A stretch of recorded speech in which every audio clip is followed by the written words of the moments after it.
Independence Day. You, the people, have the power. The power to create machines, the power to create happiness. You, the people, have the power to make this life free and beautiful, to make this life a wonderful adventure. Then in the name of democracy, let us use that power. Let us all unite. Let us fight for a new world. We don't sleep to dream, we sleep to build stamina. Energy to do our thing, get your camera. This show is about to begin, so sit down and buckle it in. Let's go! Let's go!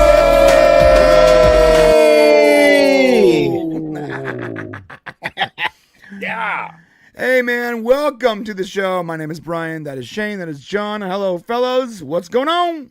What's up? Oh, good to see you guys. Looking forward to this one again. These come around so quick now. I look forward to them every week. I don't know about you two, but I am stoked for tonight. We're going to have a laugh. We're going to have fun. It's going to be fun. We got an incredible show for you guys today. It's been a fantastic week full of news. Let's see. We're going to be talking about, of course, if you guys saw the thumbnail, we're going to be talking some Lupita and some Supergirl. We're going to be talking about Odyssey and Supergirl. We're going to be talking about Mandalorian and Grogu. Hopefully you guys went and saw it. If you didn't, we're going to tell you everything you want to know about it. We're talking about the Passenger movie and how well it followed up Obsession. We've got maybe we talk a little bit about a Zendaya. You know, is she really that bad? Yeah, she sucks. She sucks. Okay. All right, we may go down that road. We got Backrooms coming up this week. So yeah, on that. Oh, I'm looking forward to that so much. Yes, it's going to be so good. We've got we might talk about a little bit of Michael Jackson. He's on the hot tails of Super Mario. Can he beat him to $1 billion? The End of Oak Street trailer, Brad Pitt or Quentin Tarantino. Should you go see Spider Noir this week? I don't know. The answer is yes, 100%. Right. Yeah, Spider. This is going to be a good week for movies. It's funny how going to see Mandalorian and Grogu was a chore, yet this week is going to be fantastic for movies. That's fair. Yeah. I didn't want to go see the Mandalorian movie. I was like, who cares? No, I didn't either. Yeah. It's actually and we've talked about it before. I've never been in a point in my life where I'm like, just hearing the name Mandalorian and Grogu makes me reject it instantly without even seeing it. Yeah, it's weird how also hearing, like, when the first couple seasons, we're going to talk all about this stuff. I don't go too much into it, but the first couple seasons of Mandalorian, like, you hear the Mandalorian's voice and you're like, I like the way he sounds. Now, all these years later, when you're so freaking tired of that actor, you hear his voice and you go, oh God, you know, so it's tough, but we might pleasantly surprise you today. We'll see. Pedro Pascal. That guy is everywhere, man. He makes me want to do painful things to my body every time I see him or hear of him now. It's just nonstop. He just won't go away. That's the problem. No, it's not he's that like he's the new Hollywood kind of in person, isn't he? That just you cannot flush. Yeah, absolutely. Yeah. He's basically Zendaya. He's like the male version of Zendaya. Right. Zendaya was the prototype. Although I think he's actually a better actor, to be honest. So. Oh, do you? Well, he did that movie with Nicolas Cage. That was very good. That was a good game. That was good. It's funny because he's not a bad actor. I'm just tired of him. Right? Yeah, that's what it is. It's we've had overload. We need a little bit of a rest. Yeah. He's too much Pascal, guys. Okay, well listen, if you want to support us, it's super simple. You can become a member. Hit the little join button bottom left. After the public show, we go into a private session where we get freaky naughty. Say it, Johnny. Freaky naughty. Yeah, we go get freaky naughty in the members section. Or if you're already a member and you still want to support us, super chats are always welcome. Or you can also go to mixtees.com, mixedtwes.com or mxtz.co. If you want a shorter URL, mxtz.co. Buy anything, use our code BRANE, BRANE, for 10% off. My brain's broken today.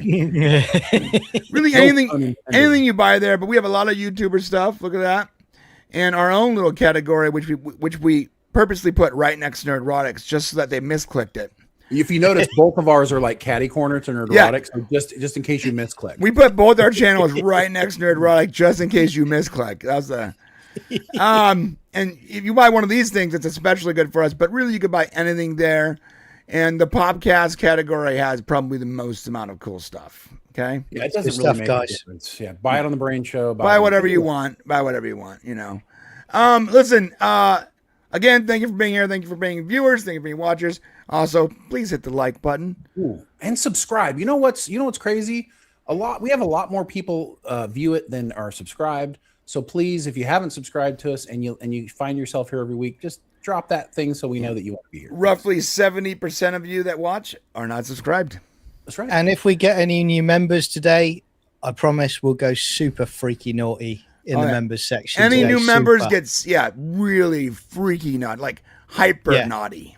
See, That's a membership perk that you don't want to turn away. now nobody's going to join for sure. People just canceled. yeah. All right, so I say we get right into it. Ready, boys? I'm ready. Let's go.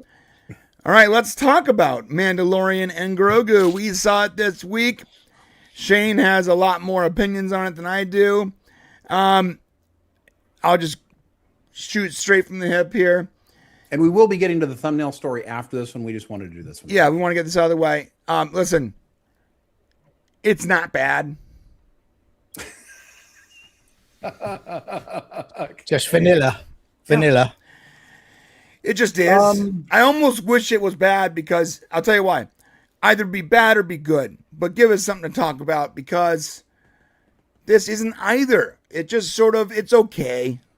It's sort of paint by numbers. Star Wars, Mandalorian versus a lot of monsters. Rinse, repeat, you know. Grogu, oh, so cute. I don't care about Grogu. So I guess that character wasn't made for me. I actually find the character sort of annoying. But at least they had some Star Wars music, right, Shane? Well, they had a lot of Mandalorian music, yes. There was a little bit of Star Wars there. Very little. Very little. But at least definitely- I'm saying there was a little. Because during the series, there was none. I can't figure out why they won't just do a Star Wars crawl for, this is the first Star Wars movie out in 7 years. Right. Okay. Yeah. This is what they brought back. And, to go into it a little bit, my favorite quote from all this shit that happened this week for this movie was Jon Favreau saying, yeah, I don't know why they wanted to do a movie instead of a season 4. Right. I mean, I love this man so much. I got to tell you, Jon Favreau, you guys know him. He's done incredible things, from Iron Man to, back when he did Swingers. He's just a great filmmaker, honestly. Yeah. And he loves Star Wars and he's trying to do right by it. And the Mandalorian is his thing, right? And it's been arguably the best of what Star Wars has brought us, unless you're a huge fan of Andor. But the reality is that this movie is kind of what Brian said. This movie is definitely theatrical. Like when you compare it to the TV show, it's definitely theatrical. They filmed it to make sure it was good on IMAX. It has big scenes, lots of fighting, great graphics, a lot of Star Wars monsters, creatures, the mech you like to see, a lot of AT-ATs, AT-ATs, whatever they call them. But the thing is that it's really just about 3, maybe 4 episodes of a TV show. Yeah. There is no really introduction. You don't understand the characters, how their relationships are. And it looks like it would have fit really nicely right in the middle of season 3, because season 3 was a shit show. It was a terrible, terrible season of television. Season 1 and 2, not bad. Okay. And we're going to talk about that after everybody gets their thoughts. I actually want to go into why Mandalorian is the way it is. I've done a little research and I can kind of explain how everything works. But seasons 1 and 2, not bad. They end season 2 with an incredible Luke Skywalker cameo, right, where he comes in and rescues everybody. Yeah. And then season 3 gives us this woke, weird, trashy, Lizzo, terrible Catherine Kennedy bullshit season. Yeah. Lizzo and Jack Black. Yeah. I bet to this day, nothing beats if you actually take that last final scene from season 2. Yeah. And you put real Star Wars music underneath it. Right. Which look it up. You'll find it somewhere. It's been copyright claimed to hell. I made a version. I think someone else made a version. A lot of people did this, and I can't show you because it gets copyright struck. But literally, if you have the music, the Return of the Jedi music start, that main theme start, as when they look on their view screens and see someone coming into the port or whatever it's called, when you have that slowly start to build, just start. Go watch the scene on mute and start the music as they look at the view screen. It's an epic experience. It's like so Star Wars. And I think even though that was a cool scene, I think they fumbled it because they just refused to use the right music. I think. Correct me if I'm wrong, guys. Wasn't there always the talk at the time that at that point in season 2, Kathleen Kennedy had gone off to do a pet project movie that I think they cancelled it, or Iger cancelled it in the end, and she came back.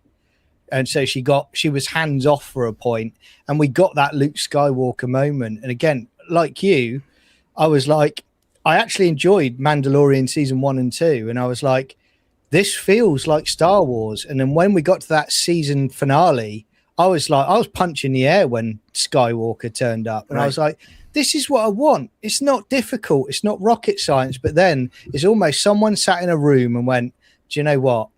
We've given the diehard Star Wars fans exactly what they wanted. We can't have that. We're going to have to alter it. So next season, we're going to have Lizzo. Well, yeah, right. Well, let me give you guys a little bit of a historical rundown. Let's do a historical rundown of Disney. So Disney buys the Star Wars franchise from George Lucas, right? Okay. And then we come out with Star Wars episode 7, right? The Force Awakens. It comes out and everybody's like, okay, all right, we got our 3 original actors back. This feels a little bit like A New Hope again.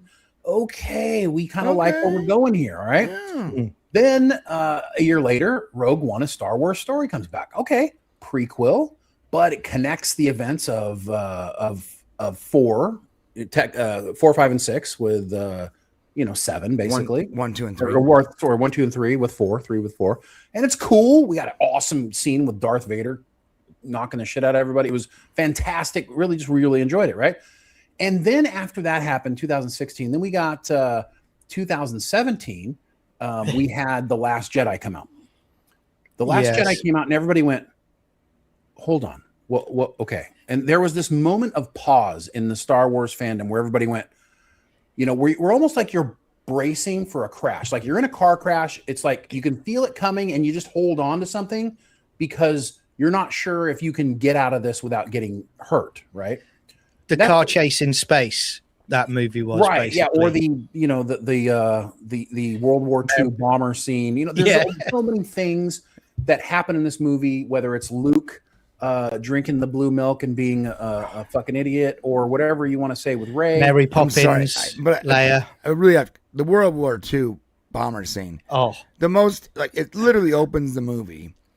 And it's like this long, slow. It's like, how do you make the most boring, painfully unaware opening in the history of Star Wars? Right. It made no sense whatsoever. And everyone in the theater was groaning like, what is this? No, you're right, dude. It was like, and we've talked to it ad nauseum. But so that comes out and everybody's like, okay, maybe they can still like complete this trilogy properly. We'll wait and see. And then the next year, Solo, A Star Wars Story came out. And that's the moment everybody went, oh shit, we might be in trouble. Right. Like we might be in trouble because that movie was not good. And people were suddenly like really worried about it. Okay. So they retroactively hurt existing canon. They did. They kind of hurt canon a little bit. You could see like the trouble. Now this is 2018. Think about what's going on in the world. Maul being thrown in. Darth Maul being thrown in at the end of that was a desperate play at the end, without a doubt. Yes, absolutely. Yeah. So then we know in 2019, at the end of 2019, Star Wars Episode 9, The Rise of Skywalker is going to come out. But a month before that movie comes out, the first season of The Mandalorian comes out. And people went, okay, now this is good. They fell in love with the baby Yoda. Okay. They fell in love with the Mandalorian. It had a good story. It had a lot of good things going for it. And we can attest to the fact that it was incredibly popular because we sold a ton of Star Wars Mandalorian merchandise. Okay, at that time, tons of it. And yeah, it was like, we can tell you it was super popular because this is the way we must have sold thousands of those shirts. Thousands of those shirts, guys. Okay, and we paid bills for months because of that show. Let me just say though, it was like Star Wars fans were like, okay, if we're going in this direction, this feels good. Okay, and so we got excited. Then the Rise of Skywalker comes out right after that, and everybody has this collective sigh of. Can I just say the point when I looked at my mate when we were in the cinema watching that one was when I thought, hang on a minute, these Star Destroyers can just come through the Earth, you know, with no damage whatsoever, and then get into orbit. And I was like, these people are flipping hacks. They really are. It's funny because like our Mando shirt sales fell off a cliff, and all of a sudden the Midnight's Edge Return of the Jedi as Night Cannon shirts started to sell like crazy. Right. So you can see how the fandom was making this sway. So like, because season 1 of Mandalorian ended, everybody's pissed off about the Rise of Skywalker. And by the way, if you ever want to see how the 7, 8, and 9, how the Rise of Skywalker should have been done, we did a whole video and we changed the story and basically retold it from the perspective of how it should have been done. Yeah. And we'll try to put a link to that in down after this one, because honestly, that's the way it should have ended. Anyways, so that was 2019. All right. Yeah. Season 2 of The Mandalorian comes in 2020. And what happens? COVID, right? COVID comes, and what happens? The world changes. We become this political world divided by two different sides who are getting further and further and further apart. All of a sudden, Star Wars is starting to feel like it's being captured, right? Right. And it created a pandemic of isolation. And it created, yes, absolutely. Right. So now Star Wars comes out and you get, you get like a season of The Bad Batch comes out. You get the Book of Boba Fett, which most people didn't like. But then in 2022, you get Obi-Wan Kenobi. Oh, God. Yet again, we were excited and extremely like hopeful because we're getting back, one of the actors that played, Ben Kenobi that we liked. It ends up being a complete and utter disaster.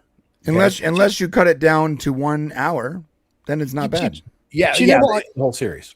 Do you know what if you take the whole series and cut it down to an hour and 10-minute movie, it's pretty good. Right. Do you know what I hate? Do you know what I hate the most though about Disney, Star Wars, and Disney in general, and Kathleen Kennedy, is the fact that if you're going to go and do your own thing, okay, fair enough, it'll live and die by that, how good that product is. But what I really detest about them is the fact that, like you said about the Kenobi, I read the Kenobi novel, I read the Kenobi comic books. They're great, they're fantastic, and you think, oh, just give us that, and they don't. They twist it again. And you had that Moses Ingram character in that series that just, I kid you not, I didn't know you guys at the time, but if I'd been on a show of you, it would have been an 8-hour show because I was headbutting the wall every time she came on the screen. Well, it's crazy. And then when fans complained about her, they're like, it's because she's black and a woman, you don't like her. Right. No, it's because the character sucks. It was a terrible character. Reva was a terrible character. Okay, and so now what happens is Obi-Wan Kenobi happens, and then Andor comes out, and everybody kind of goes, okay, this is interesting, like a different take on Star. They tried to take Star Wars in a different tone, a little more serious, a little more interesting, and some people really enjoyed that. Then we got this whole weird slew of stuff. So we got Star Wars Tales of the Jedi. Mandalorian season 3 came out, and it was like, okay, what happened to seasons 1 and 2? Where are you guys going? Why do we care so much about all the other Mandalorian? And why is now somebody else more important than the actual main character Mandalorian? Okay, whatever. So Young Jedi Adventures, Ahsoka, The Bad Batch again, Tales of the Empire, The Acolyte, and then Skeleton Crew. Star Wars suddenly got younger, more feminine, and it started to pitch towards a completely different audience. And more gay. All of a sudden, everyone in the show was gay. From 2000, guys, if you go back and you look at just the world from 2020 to 2024, we slowly went down this sort of liberal. We did. I wouldn't even say slowly. That is not a lot of time. And I think history, Dude, that 4 years was a long time for me. Right. Yeah. And I think when we look back over the years, and they will look back in years to come, and you'll think to yourself, why did corporations, why did they go with the woke movement as opposed to just working on what makes money? That's what I can never understand with it. It was an ideological thing where they knew that doing that surely they were going to lose money. I mean, you look at the merchandise now. I go in the toy stores now with my great niece. There's Boba Fett toys in there that are like in the UK under £5. I never in my lifetime thought that there would be a Boba Fett toy that is selling for under £5. That's what they've done. Yeah, they've destroyed it. There was a lot of speculation. I think people are still trying to figure it out. Because I am curious as to why they hate money. I have two theories. One is I think they were getting money anyways because of their ESG scores. I think the more progressive, quote unquote, stuff they had in shows or movies, the higher their score was and the more investments they can get. And that was a form of making money. Or it's just because Hollywood was and Star Wars were taken over by a bunch of gay chicks. Well, I honestly think they were in a bubble. And anytime you're in a bubble and you're in a room where you're hearing your own echoes, I think they just echoed off of each other. And everybody thought this was a great idea. I don't think anybody in Hollywood thought this was bad. And, the money takes time to finally figure out that you're losing your ass. So here's what's interesting. So this is all good point. So now getting back to the Mandalorian and Grogu. Okay. So they decide instead of doing a season 4, the executives decide they want to do a movie. They want to bring Star Wars back to cinema, right? And there's a reason why. Because I'm telling you, Mandalorian season 3 didn't do very great, and so I think Disney thought, look, let's grab back control of our situation. Let's grab a character, the last character anybody really gave a shit about, which was the Mandalorian, and let's do something. Let's put it in the hands of Jon Favreau and Dave Filoni, with all of Dave's flaws, is still an incredibly knowledgeable source of Star Wars information. And let's do a movie based on this character, and let's not really retcon everything that happened in season 3, but let's get back to what was great about season 1 and 2 that everybody liked about Mandalorian, and let's make a movie about it. The failure here is that what if you didn't see the TV show? Right. Like if you didn't see it, you went to a movie that, frankly speaking, should have been confusing to you. Yeah. And it's funny because I was confused because I don't remember a lot of this. I don't remember everything clearly because it's been a long time. So a couple of times I was like, I was on my phone like, just trying to figure out what was happening. Like, you guys got to remember, there's a whole storyline for Grogu about him choosing to either become a Jedi or a Mandalorian. Yeah. Like there's a whole thing there. There's a reason why he's wearing armor. There's a reason why he's chosen the path that he's on. There's a reason why. I would also argue it's very, very stupid for a little Grogu guy to be a Mandalorian. Okay, well let's go down that road. So what happens when a studio has a problem? They want to sell merchandise. They realize all the ladies love this cute little baby Yoda, and they just can't let go of it. What drives me insane about the character is I don't have any problem that he's small. I don't have any problem that, it's an obvious puppet. Okay. The problem I have is that he coos and giggles like an actual human baby. Right. And they use these sounds for him that are maybe 50 baby sounds. And I'm just like, dude, stick to the grunts and the squeaks, because that makes a lot more sense than what you guys are doing. And it honestly makes me feel cringy. There's a section in this movie. It's so cringe. There is a section in this movie where it's the Grogu show.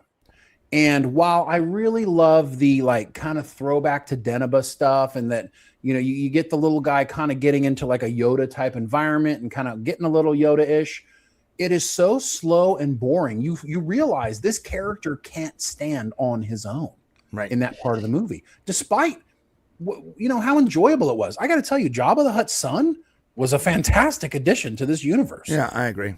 Like I was like, this is what good writing does. Okay. This is when you grab a character, you take kind of Jabba the Hutt is like this bigger than bigger than thou character that we don't really know anything about, you know, that was kind of a basic character that Luke Skywalker is bouncing off of, and Princess Leia. Now you got all of a sudden his son who wants a different image, who isn't like his father. And all of a sudden you're like, oh my God, this is like character driven dreams for people who love movies. And you realize, wow, where is this in season 3? Well, and I also feel like if Lucas had the technology and the ability that we have now, I think he would have made the Hutts a more threatening three-dimensional characters. In fact, there's a deleted scene where the original Hutt was played by a giant fat guy, and Han Solo actually walks around him while he's having a conversation outside the Falcon. Poor edition where they altered it. Yeah, right. And then they altered it so that he walks around Jabba the Hutt, steps on his tail. Right, but you can tell that his opinion, what he wanted to do was make Jabba the Hutt this like larger than life mob boss. But he couldn't. But he couldn't. So instead, because there were like it took like 3 or 4 people just to operate this stupid puppet. So well, and we never understood before this really how the Hutts got around. Like, how could they be so powerful when they can't even move? Right. Yeah, you know, it was always kind of a weird thing. And now you're seeing like, well, this is pretty cool. Right. Right. The character's good. Go ahead, John. I was going to say, I think going back to what you said about Grogu. The trouble I have with it, and I'll come on to Mandalorian in a sec as well, but with Grogu, I think I always go back to what I call the Gizmo from Gremlins effect when I grew up. Less is more. The reason that a lot of people still love Gizmo when they think of Gremlins is because there were 2 movies. That was it. They've literally played Grogu to death now. Yeah. It had a short shelf life. It should have been that ending at the end of season 2 where they say goodbye, Mandalorian goes his own way. But you're right, they thought we'll do the merchandise thing. How about this, John? Yeah. How about we let him grow the fuck up? Exactly that. How about we let him go from being a baby to being an adolescent, a Yoda? Yeah. Yeah. You know what I mean? For the love of God, grow up already. And they don't want to because of the merch. It kills merch sales. And we also had the Mandalorians do not take their helmets off, right? And we had that emotional bit at the end of season 2 where he takes his helmet off for Grogu. Okay, fine, that's paid off. That makes sense. But we're fed up with the fact that you're now seeing a Mandalorian that just apparently decides he wants to take his helmet off as much as he wants. Well, that's not happening. Well, he does take it off a few more times, though, doesn't he, in the later seasons? In season 3, he's supposed to be alone when it happens, but someone does see him. It is weird. This movie, and I don't care. I don't know if it's really a spoiler. People are going to talk about it, so I'm just going to say it. His helmet does come off in this movie. It's not on his own volition, and there's an obvious reason why they want to show Pedro Pascal's face. Because the way it pays off, they take his helmet, but then they give it back to him, which made 0 sense whatsoever. When they just said it was worth, an incredible amount of money on the black market, they just give it back to him. So it was an obvious, studio requirement that Pedro Pascal's face gets shown in this movie, and unfortunately, it takes away from the character because not only are we tired of Pedro Pascal, reminds us, oh shit, it's that guy again. Yeah. But, that's that actor. Damn it. It's him. Kill him now. And then you spend the rest of the movie thinking, can he really do all those fight scenes? Do I believe that Pedro Pascal can really do that? Well, he was in Game of Thrones. Okay. Anyways, it takes you out of the movie. But now he's like a waffy, 137-pound dude. So to go back to answer the original question that Jon Favreau asked, I don't know why they just wanted to make a movie instead of making another TV show. Because, John, they can sell a shit ton more Baby Yoda merch through a movie, especially for people who are not on the Disney Plus platform, who were kind of shied away from season 3 after all that happened. Now they can kind of start over, and you create a story. And listen, guys, it is an entertaining movie. It is. On its own, if you don't care about, the story, but you want the action and you want, the cool, Star Wars stuff. Yeah. It's got all that. 3 out of 5 easily. I mean, my theater, dude, I went to Regal. They had stormtroopers and Darth Vader in the lobby, bro. That's cool. Like Disney is making this a thing. Like this is a big deal for them because the next movie to come out, do you guys know what's coming next? It's Star Wars Starfighter. Oh, right? and you know where that's going, don't you? Guess who's in that movie? Pedro Pascal. Ryan Zendaya. Yeah. Ryan Gosling is in that movie. Ryan Gosling. Jack Black. Jack Black's in it. Right. Oh. Ryan Gosling Lizzo in an X-wing. Ryan Gosling of Project Hail Mary. of Hail Mary, right? Okay. And this is going to take place, Brian, you're going to love this one, 15 years after the events of Rise of Skywalker. Oh, so it's. And I'm sorry. Wait. Stop.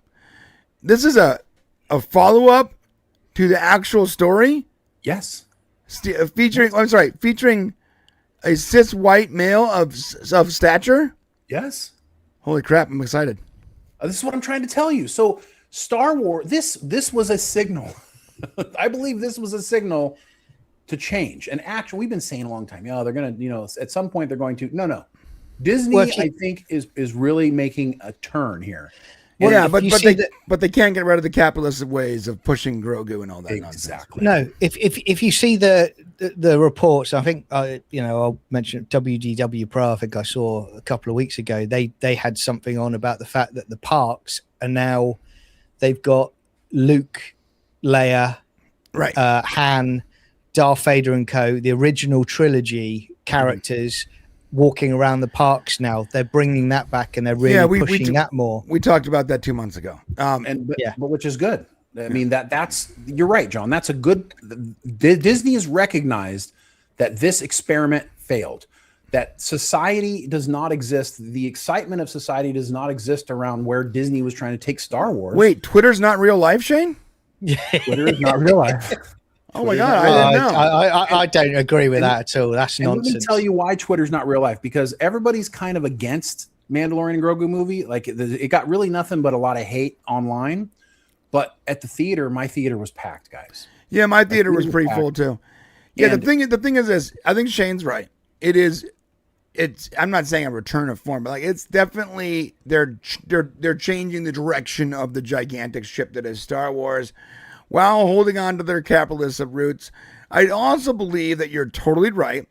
And they looked at the numbers and they saw that 17 times more people watched season 1 and season 2 and didn't watch season 3. So they can ignore season 3 and most people are never going to notice. And they're right, because most normies didn't watch season 3. They don't know about the pop culture war that's going on around Star Wars. And all they care about is that the movies don't seem to be very good lately. Yeah, that's what it is. The trouble they've got though, and they're never going to fix it, is everything leads to the sequel trilogy. That's the trouble. That is something. Not Starfighter. That's afterwards. Well, I tell you where I think that is going. I think that is going to lead into a Rey Jedi Temple connection. I don't think so. I think they're done with Rey. So just so you know, John, after doing some research into this, so they were supposed to do, Damon Lindelof was supposed to do a Rey movie. Are you talking about the guy that made Aliens? The guy who made Lost, the guy who, he wrote the script for initially. Yeah, he rewrote the script for Alien Romulus. Alien Romulus, that's right, yeah.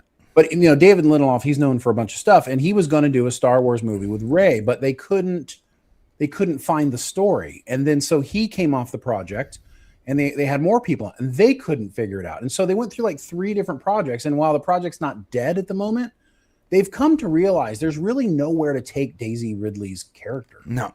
There's just nowhere to go. And so they have to almost find out, okay, what works.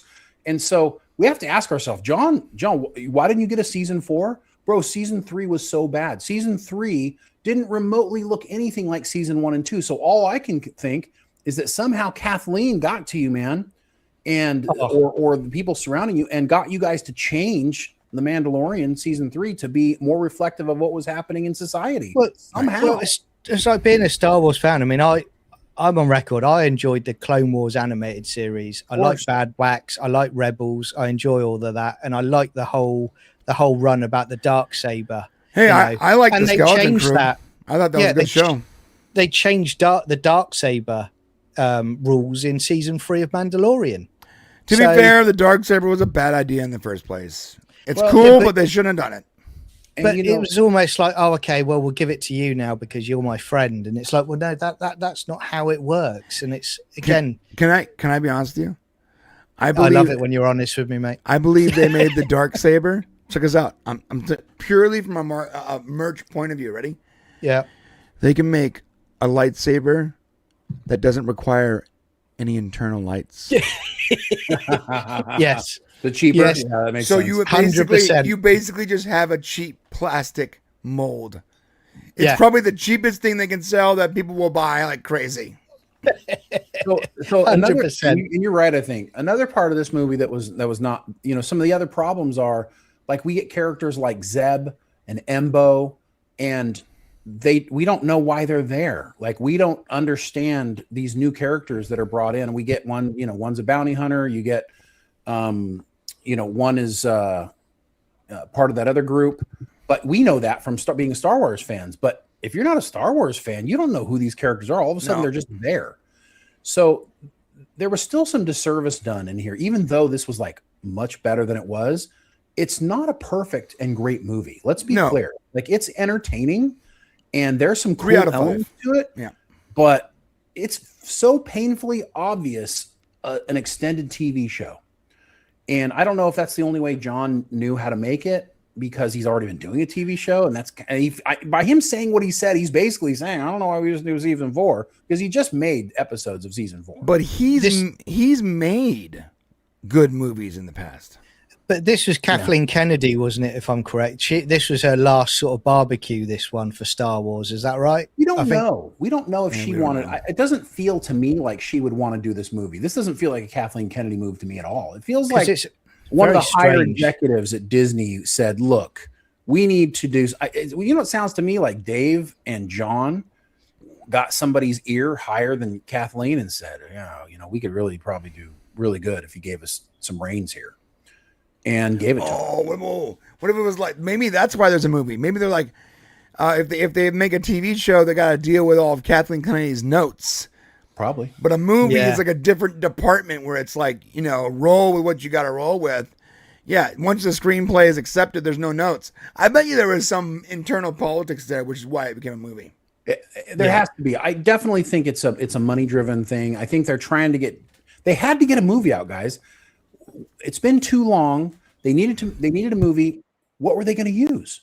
What of their properties since 2016 or 17? You really got Rey, or you got The Mandalorian. That's it. Do you know what? And I what? hate, and I'm terrified about thinking about what they could have potentially done damage to. But if it was me in charge, I'd have been going, look, Dave, look, you guys, just do the Old Republic. Come up with something from the Old Republic. Make a quality Old Republic film, just as something to fill that slot while we work on how we're going to take Star Wars forward for the next few years. I don't want as any more opposed to prequels. Mandalorian and Grogu. But the trouble is, that's a period thousands of years ago that is untouched. That they could do one film on it and they could make it work. You're But right. the trouble is, just take the time necessary to create a movie that moves the story forward and do it right. But that's what I mean. That could be a holding one that people would still be receptive to, as opposed to and give you time to do what you're saying there, mate. But the trouble is, let's be honest. How many of us, when we heard that title, Mandalorian and Grogu, were excited about this movie? I wasn't. And I was No. like, that's a funny name for a title. But I remember when we looked it's at like it people on the are show. so stupid. We have to tell them exactly what characters are in the movie. Yeah, exactly. And when us guys, we did that. Remember when we did the reaction to the first trailer for it, and we were like, "This trailer is awful." Yeah, it was a bad trailer. It's like rushed together. It clearly was, but I just don't understand it, because you're right. Can I take your Favreau, idea, John? he's great. And Yeah. modify it a little bit. Ready? Instead of Yeah. Old Republic, if you want to go to video games, ready? Force Unleashed.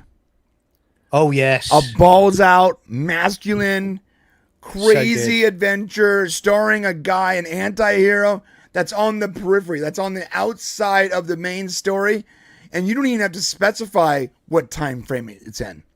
because he's on the outside. He's on the out of the frames of what's actually happening in the universe. You can release that 100% as a primer 100%. for a new future story.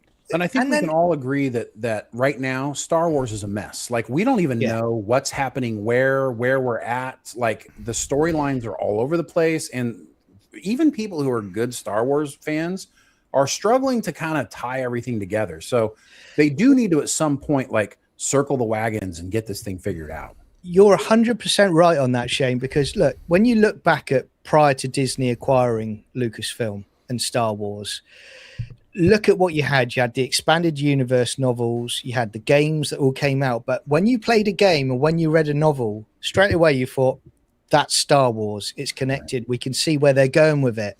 Since Disney took charge of it, there is no creative difference. When you mentioned The Last Jedi, you were probably with me sat there thinking, when they killed, what's his name? I forget his name now. You know, the Sith guy, the Sith leader. Snoke. Yeah, when they killed him, and he was, and he was meant to be the big bad from season 1 and going to be for the trilogy. That was the plan, I suspect. But they killed him, and then it was the two of them together. And you think the third film has literally no stakes. They've written themselves into a corner now, and they admitted, didn't they, that they weren't planning things. Well, each person came in with each film. JJ didn't take charge, and Kathleen let each director do whatever the hell they wanted to do. And when you put the guy who did the second one, I just told Rian Johnson. Yeah, when you let Rian Johnson do whatever he wants to do, guess what? Rian Johnson's going to do whatever he wants. He's going to make a World War II movie in space. But he didn't give a shit about how it connected to the first. We did a whole video on this. He didn't care about how they were going to connect. Well, to be fair, he didn't even know the story. He did not know how Force Awakens ended. No, well, nobody did. Even JJ didn't know, and he's the guy who had to come back and finish it. The guy who wrote the second movie didn't know the ending of the first movie. Do you know how insane that is to everyone here? That's just mad. When they did that stupid thing with the iron coming down to do the trousers on the Imperial ship. Remember that little gag they did, looking like a ship? I actually had to apologize to the person in front because I kicked out and hit the chair. You know what? So it's funny because the studio that brought you Phase 1 and Phase 2 of Marvel and how interconnected all that is.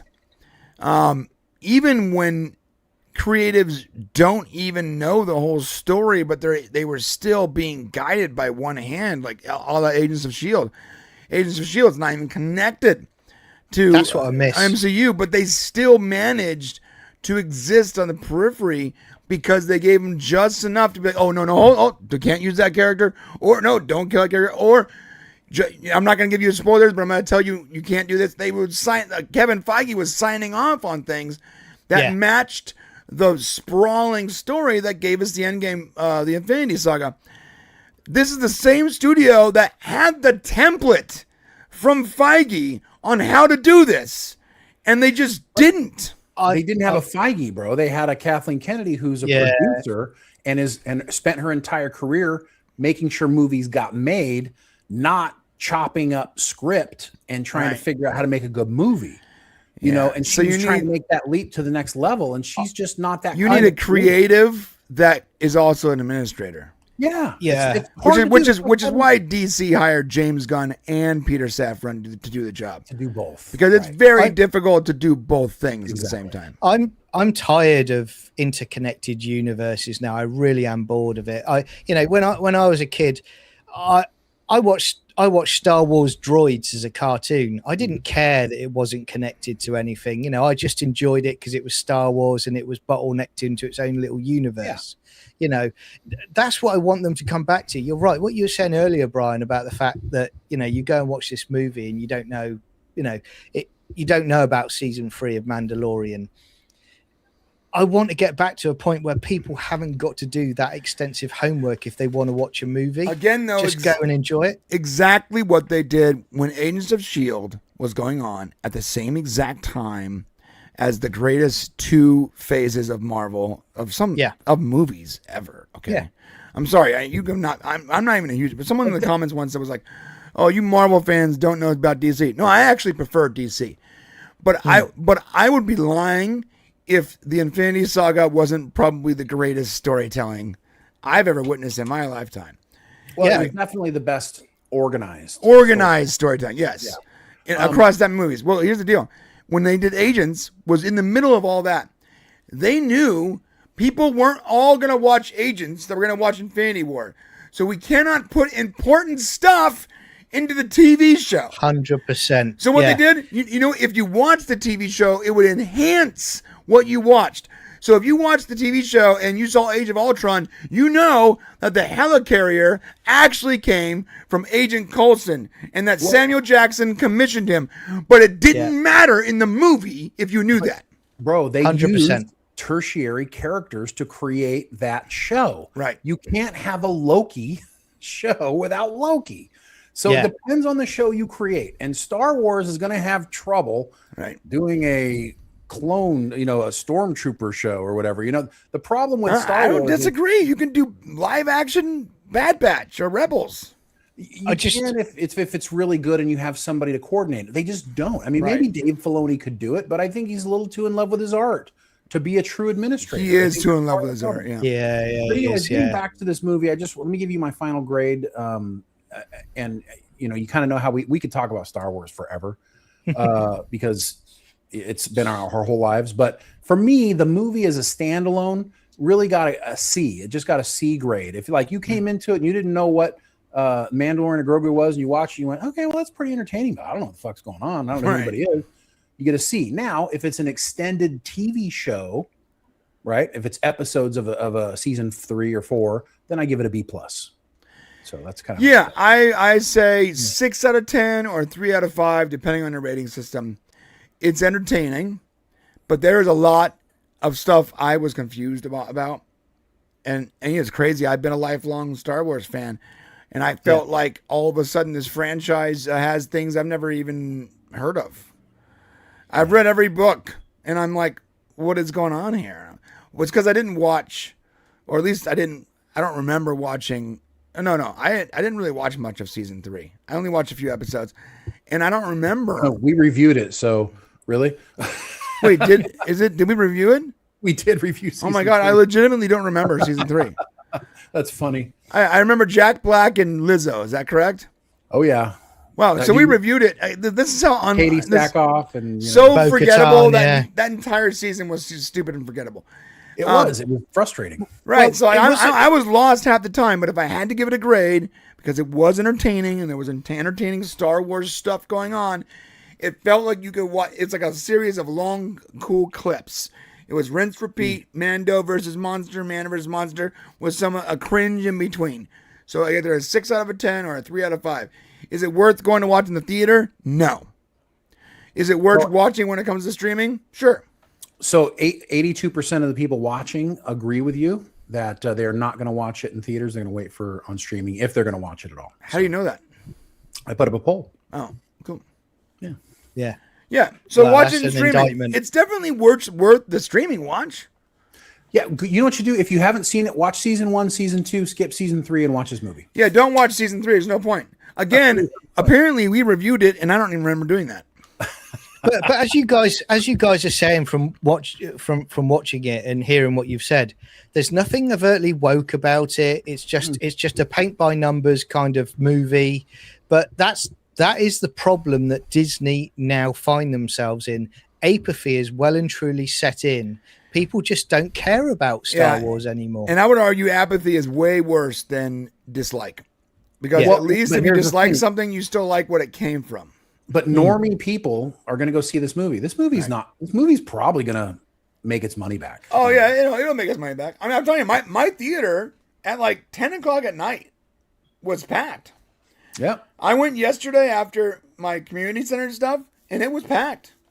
Yeah. No, I had the last showing. The last showing was packed. Yeah. Star Wars still pulls bodies. I mean, there's just so many people who aren't in this community or in our world where, listen, we're all tired of it because we've gone through it ad nauseum. And we also have like a taste for what's good and what we want to watch. A lot of people who just go to the movies every once in a while, they just like, I'm gonna go watch a Star Wars movie. That's it.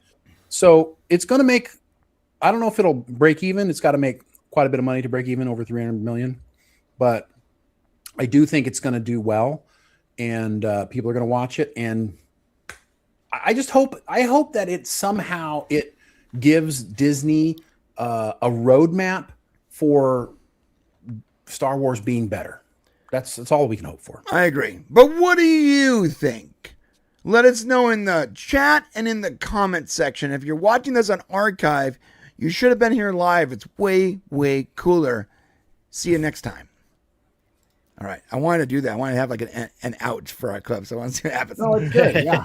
I mean, I thought the same thing, actually. It's good. Yeah. All right. Listen. Okay. Let's move on from that. Let's talk about the cover story. You ready? I am ready. Can you send me the links, by the way? I did. Oh, you did. Okay. I see it. What about the Lupita one? Yeah, those two. Lupita. Yeah, those send me two, Lupita one. those two things are pretty much. Let me take a look. Oh yeah. Actually, Oh no, you did. It was a Star Wars girl thing. No, that was the reply. So you're right. I got to get it for you. Hold on a second. Yeah, this is a good story. And I don't know if our thumbnail was so great today because I did it really quickly. But I think it's a good story. And it's interesting.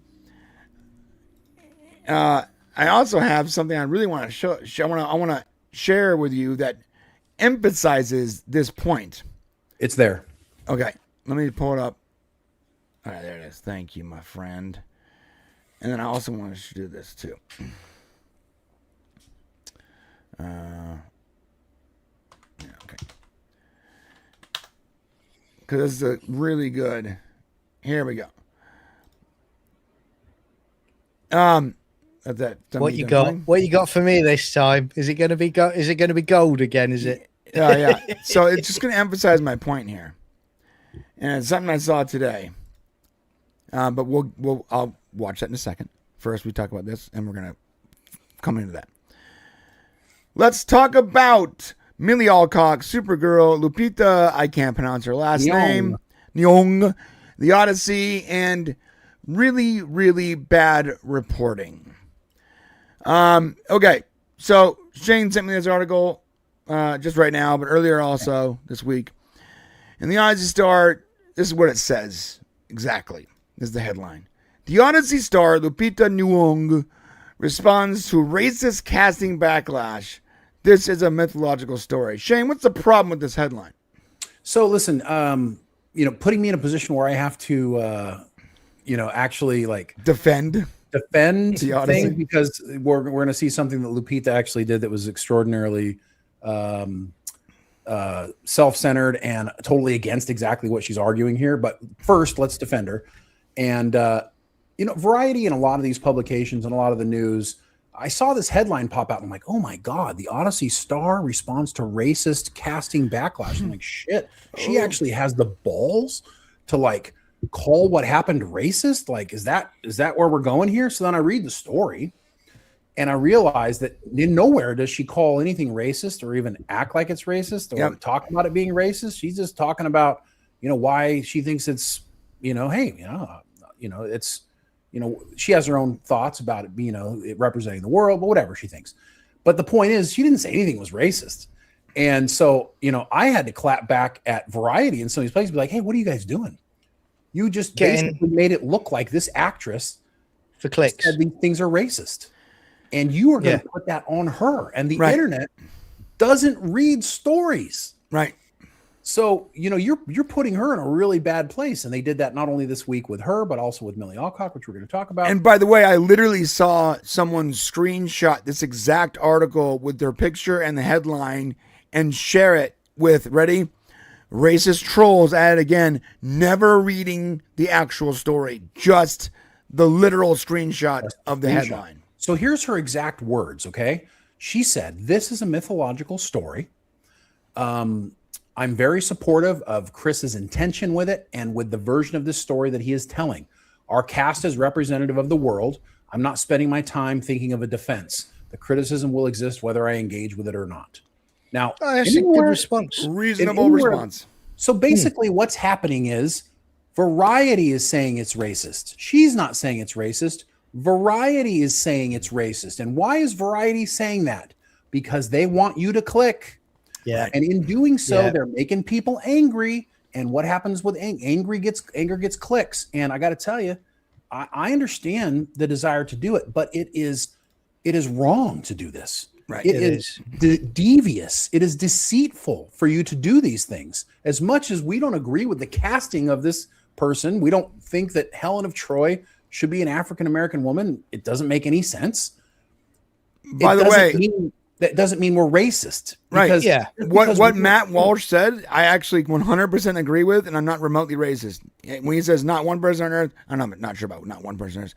Actually thinks Lupita Nyong'o is the most beautiful woman in the world, and that no one was a coward for choosing her instead of a white woman. I agree. Well, I don't agree with that because there are people who might think she's the most beautiful person. I don't agree with that first part, but I believe that no one was a coward for choosing her instead of what people would assume Helen looked like.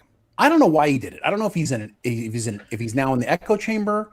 I don't know why he did it. It makes literally no sense. I don't know if a studio executive said, "Hey, look, find a place to put a black person in." I'm sorry, just find a place.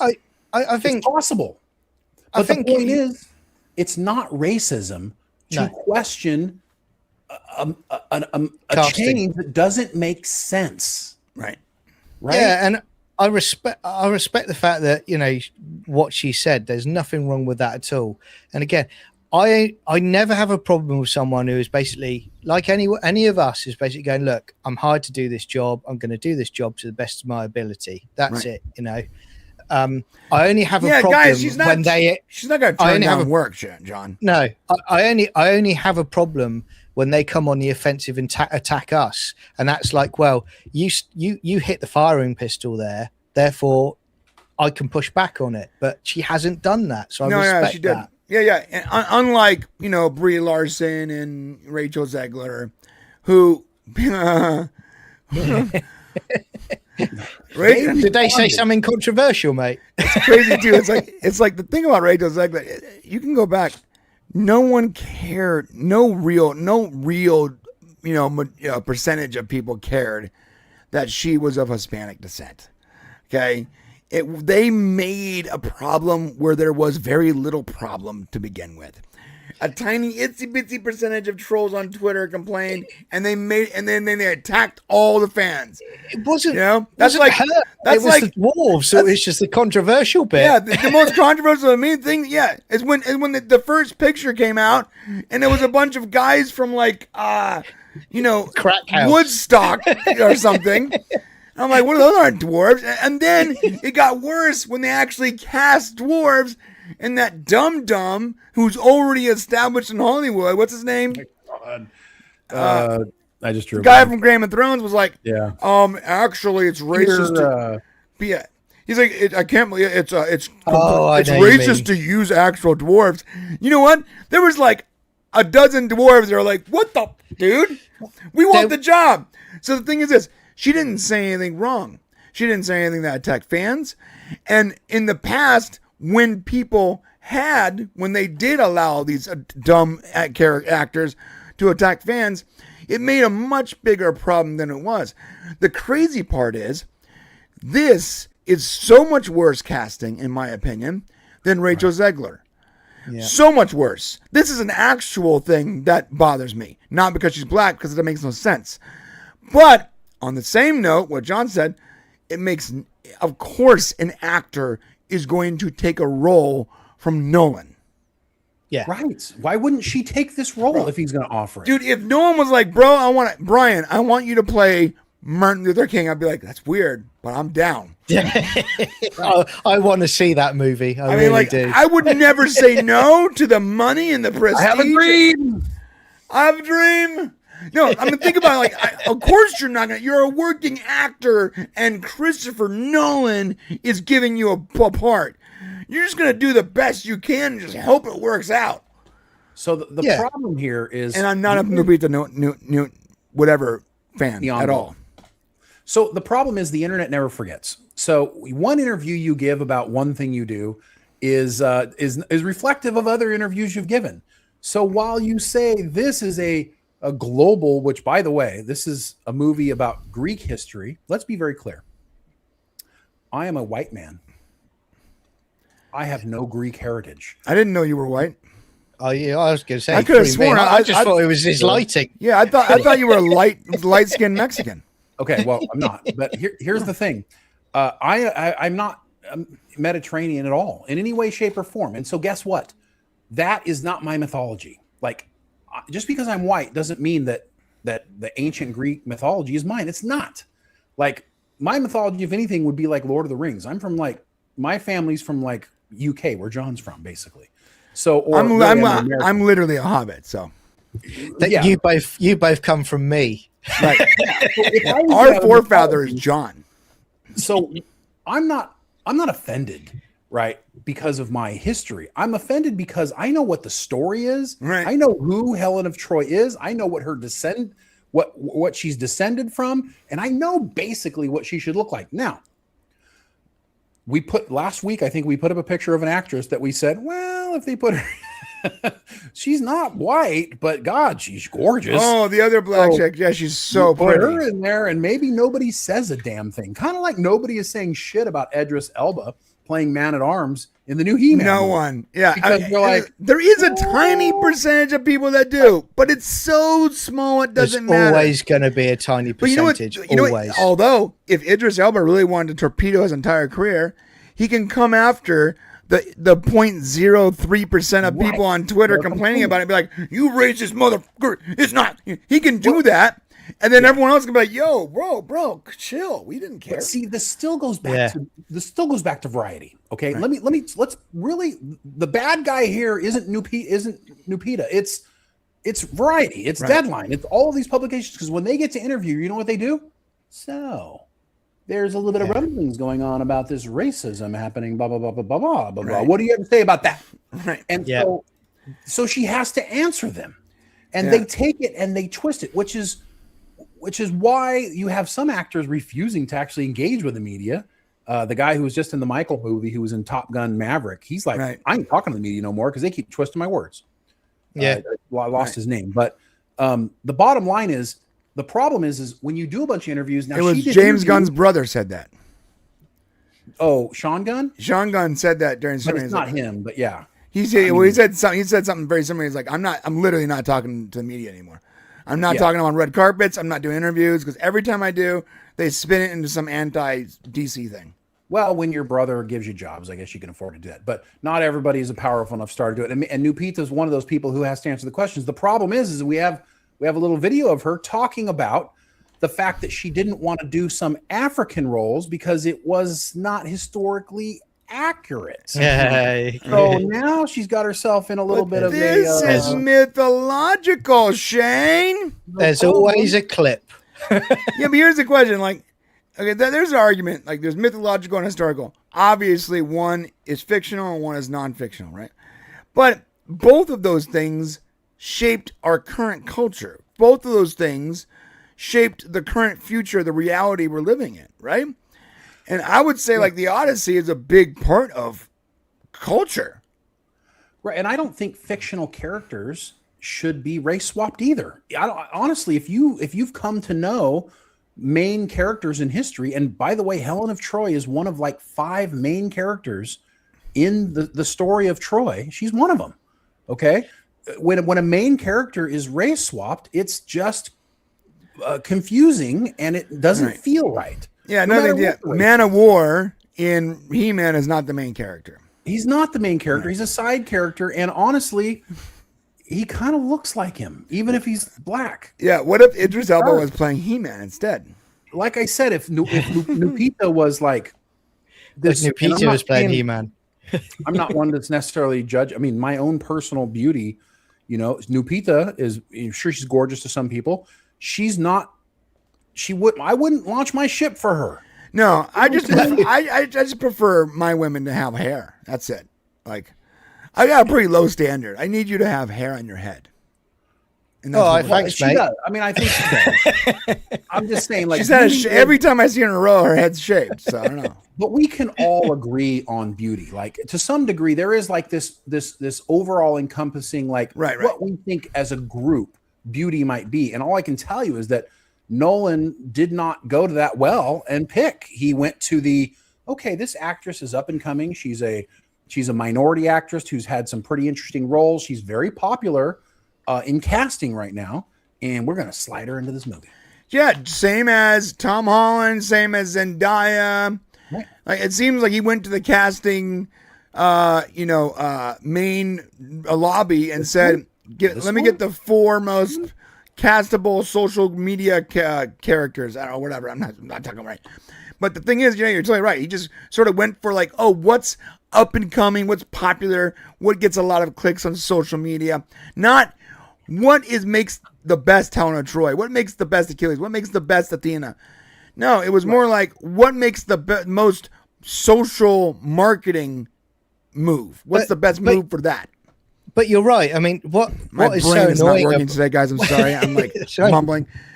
What's so annoying about all this though is it's the unbalanced nature of it all, because like we were joking a few minutes ago, with you playing Martin Luther King, Brian.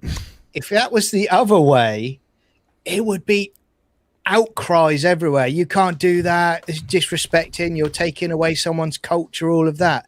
But yet it's constantly okay for them to do this in these situations. Yeah, I mean, don't say Martin Luther King, but let's say pick Isaac Newton in Doctor Who, they made him an Indian. Black Yeah. Panther. pick a character who's on the side. Like, what they're doing is they stopped doing the Cleopatra thing. If you've noticed, they stopped doing that sort of race swapping, right? Now they're doing, what character? Well, here's what they're asking themselves: Have they stopped? What character can we get away with, like, race swapping here? Like, that people aren't going to freak out about too much. Like, this is kind of where they're going. Yeah, it feels malicious. Like, they're like, well, we want to keep making money, so how can we just sort of like jam in these characters that sort of Right. dilute and water down this cultural thing that people already know, Yeah, I mean, the race swapping continues, but it's always, I mean, look at the Game of Thrones TV show that we like. They race swapped a kind of a side character, the guy, the brown guy, the knight, coming up in the new series. 97 Kingdoms. Yeah, they just they're kind of running in and just kind of swapping them. But this one got everybody's attention because it's like, okay, this is the face that launched 1,000 ships. She was considered the most beautiful woman in the world, the known world for them at that time. And she was most obviously white, or not white. What do you want to say? Mediterranean, olive skinned. Whatever the Greek, But definitely breakdown light is. skinned, right? Yeah, it's definitely not somebody. Which, like, from, again, if you had gotten like, so beauty is subjective, but there are people that the majority, the general audience finds subjectively beautiful, right? correct. So you might think Lupita is beautiful, but you are in the minority there of people that think that. She is not beautiful generally, like the chick from Game of Thrones. If you had gotten her, who is, generally speaking, more people find her subjectively beautiful than others, less people would have worried about it. There would have been a small minority of people that were like, oh, well, it should be a black, it's not going to be a black chick. But most people are like, she's sort of hot. If you went to Greece and you asked the population of Greece about this, I would be fascinated to know what they would say, because I would say the majority would be saying, what? That's not Helena Troy. That's sorry. What are they doing? And it's like, anybody who knows anything about it. The problem is the people who are all defending this are people who don't know shit about the story, don't care about it, don't know anything going on. They just care about the social. You haven't read the story. You don't know. They just care about the social justice of not enough representation. So now that we've protected we've backed new hold people. up. What Todd said here is important. Okay. I get that there are no black characters in these stories because they are white stories. So ready? Create an original story and put all the black and Asian, Spanish, and Arabic characters you want. And you know what? They did it with Sinners. Yep. And they did it with the Crazy Rich Asians. And both those movies were insanely profitable. Yeah, and you can literally do any movie. It doesn't have to be like an all-black movie or an all-Asian movie. You could do any movie. I mean, Project Hail Mary, a great example. Right. I've said to you guys before on one of our shows, what I hate about all of this diversity nonsense is you can still have diversity charters, but you don't have to have it in every single show, every single movie. You could do a show with 100% white people, and then you could have a diverse movie or show elsewhere. Just because you've got that charter doesn't mean you have to have that representation in every single thing. How about this, John? Yeah. We just hire the best fucking person for the job. Bingo. Regardless of their color, their sex, hire the best person for the role. If you're doing He-Man, he better be a white guy that's got muscles. If you're doing George Washington, he better be a white guy. If you're doing Black Panther, he better be a black guy. Look, it's not that fucking complex. George Washington is a bald ginger, okay? I want to see a really tall, a little bit crazy, autistic white guy with balding red hair that wears a white wig. That's what I want to see. And if I don't get that, I'm not watching the movie. Because that's what he was. That's what I picture him as. I'm sorry. So I'm sorry. There's crazy ideas here tonight, guys. The guy crossed the river in the middle of winter on Christmas Eve. If he wasn't nuts, he wouldn't have done that. But I would argue, if he wasn't nuts, we wouldn't have won. That's true. Now and watch. All right. I'm going now. I don't want to go over this. Yeah, you just brought this up deliberately, sorry, buddy. Brian. You guys were sleeping on Christmas Eve, and a crazy 6'5" ginger guy walked in there and slit your throat. It's not my fault. I was tired. That's America. Okay? I was tired. But going back, so we've now defended Lupita, right? We've defended her. We've defended her words because we always do the right thing here. Now that we got to show a little bit of hypocrisy. So if you want to play this, Brian, we can take a look. Here's the hypocrisy. What Black Panther shows us is that there is a whole host of people who get the misrepresentation that Africa has had and who respect the continent, want to reinvestigate the continent and re-represent the continent. And that's important to me because I'm all about the demystification of the African continent.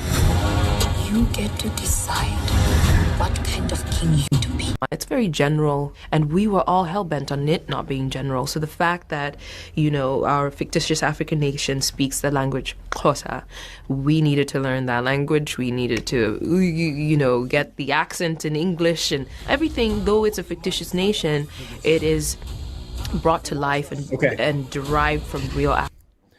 So here's one. So now they also questioned her about the Woman King. So if you guys remember that movie, not accurate. That was they basically wanted to portray the Agoji tribe, right? Right. And she said, look, she left the film because she felt like it wasn't the role for her to play because she didn't feel like that the concerns about the accuracy of the story was being representative of African culture. She didn't feel like the film was doing African culture correctly. So it wasn't though. It wasn't. That movie was glorifying a murderous tribe that sold their own people into slavery, and they didn't talk about any of that. They tried to glorify it and carried on after we abolished slavery. Right. So you're right. No, and all these things are correct. So she didn't want to. She felt like that was important to portray that, but the hypocrisy is that she's willing to play a Greek woman. Despite the fact that she knows in her heart that can't represent a Greek person. Of course she's not Greek.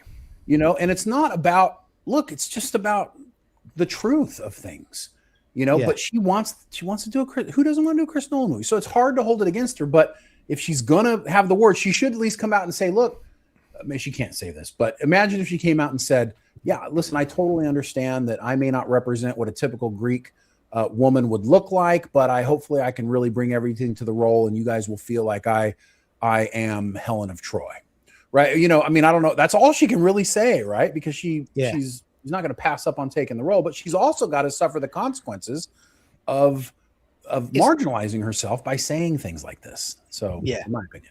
And it's on Nolan, isn't it? Nolan's the one who's cast her. Nolan's the one who's made that directorial decision, or the studio who required studio him to do so. Right Now, Yes. is this an Oscar push? I don't know. He's people are saying like, maybe he's got that Oscar fever, right? After Oppenheimer, he wants to do it again, and some of the requirements. And I know you don't have to have necessarily a person of color, but I will say Helen of Troy is a key role. She's not an extra. So I mean, if you wanted a little bit more of that Oscar bait, having her in there is not going to hurt. And she's also an up and coming actress. So, anyways. Yeah, you're right. Okay, so but on the same exact topic, Yes, let's talk about now Millie Alcock. And this could have been a whole nother clip, but let's just throw it into one. Is that cool? Okay, I think we should just do one. Okay. So Millie Alcock, also from Variety, I might add. Heads up, guys. Hey, guys, Variety might be wrong again. Just go for it. How Supergirl star Millie Alcock learned to ignore the trolls and become a punk rock superhero. Immediately, I'm like, what? And here's the deal. I have seen 100 interviews with Millie Alcock.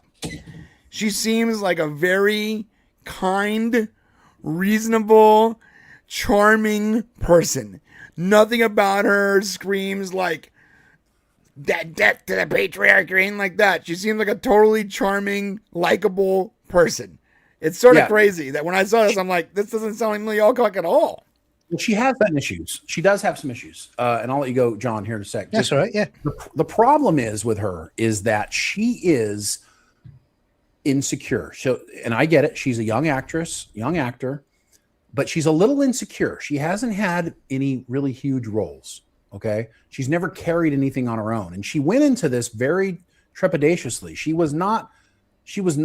She had to like really convince herself. And this article actually goes through talking about how she kind of had to convince herself. And I think she has a little bit of imposter syndrome right now. And so as she's giving these interviews leading up to the movie, she's trying to act as if, but I don't think in her heart she truly believes. And she won't until she gets the feedback from people who watch the movie that say it's good. I think that's just the person she is. And you can see it. It's coming through with her at CinemaCon. It came through. People who went to CinemaCon were like, God, she really can't control. Can't show us the stage. She doesn't show herself. She's not controlling or there's none of that. Super young. She is. She's in her 20s, but she's leading a movie, bro. So, I know, but the last time we saw her, she was like 14. Like, no, she was 19 in Game of Thrones. But she looked like she was 14. I think the problem that she's got as well, particularly for this role, and again, this is my opinion on it, but there are a lot of people out there, certainly a lot of people online, who are effectively dooming her to fail before she's even been seen on the screen. That's true. And the trouble is, that's an enormous pressure, for someone to have to deal with. And I think these articles are clickbaity articles, but they're also trying to push that negative vibe to those kind of people as well. And again, you guys are like me. I might go, okay, that looks like a bad casting on the Odyssey. I'm not sure about it, but I will watch it. I will make my own opinion of it once I've seen it on the screen. And if it's bad, it's bad. I'll say it's bad. If it's good, I'll go, you know what? Actually, it was good. Millie Alcock was good in it. Trouble is, there's just a lot like of what the people Mando out and there. Grogu, bro. Like a lot of people are, because they are expected to dislike it. They're like immediately like, "Oh, let me tell you about all this stuff that sucked." When in their hearts, they're like, "It wasn't that bad." Yeah. You just gotta, you gotta see it for yourself, and you gotta go, yeah, okay. I liked it. They might not like it, but I liked it. It was good for me. And I think she has been a victim of that. Exactly. I think she's a victim of that at the moment. And all the people that were screaming. So remember, Twitter is not real life. It's actually a tiny minority of the opinion. So all the people that were screaming about how bad Superman was before the movie even came out, those people had to also hate the movie when they actually watched it. And those exact people have to now hate Supergirl before they watched it. That's how it works, because if they don't, then they're hypocrites.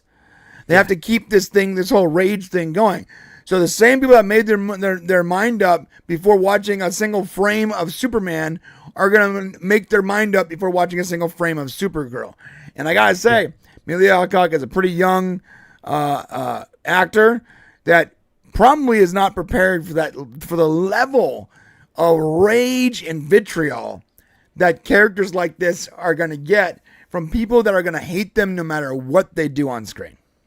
100%. Yeah, it's a really good point. And so, in this article, and I'm not finding the exact words here, but basically what happened is, they asked her, about her words and because she got criticized basically for talking about in another article about how people, it's amazing how concerned people are over women's bodies. This was the comment she made in a previous one.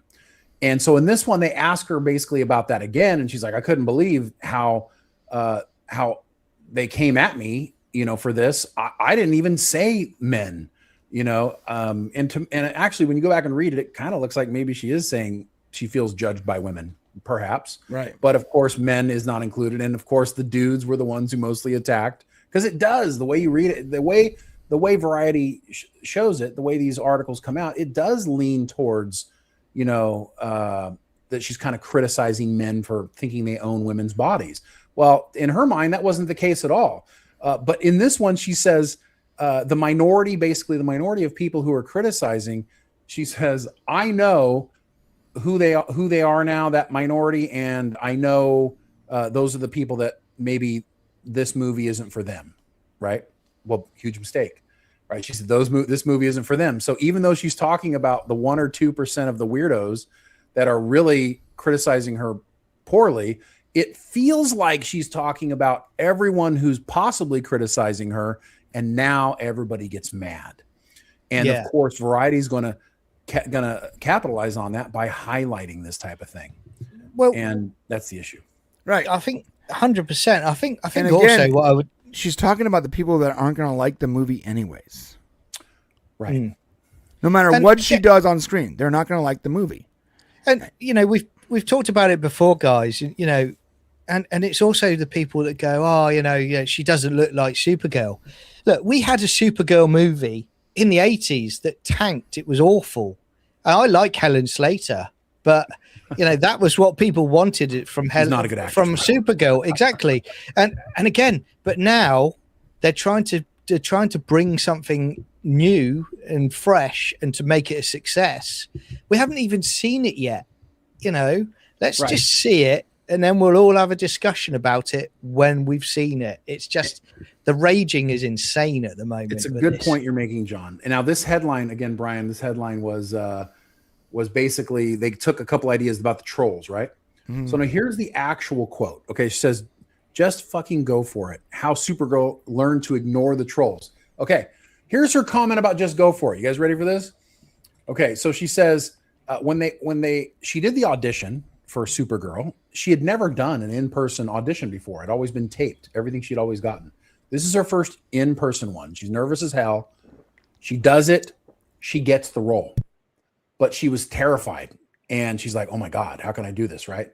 So she looked at herself in the mirror. I looked at myself in the mirror and I was like, whoa. I was like, who am I to turn down this opportunity, she says. I knew that it was what I needed to do because it scared me. And I thought, well, I get one big, bad, beautiful life. Why not fucking go for it? Just fucking go for it. Alcock says forcefully, what are you scared? Get over yourself. Nowhere in here does it say shit about trolls and people trolling her and becoming a punk rock superhero. This is all Variety creating this shit on purpose to divide fandom, to get more people to watch. The girl didn't even address the trolls in this article. And do you know, and you know, like James Gunn, mate, James Gunn has pushed back on these articles before, hasn't he? You know, he's when they've clearly made stuff up.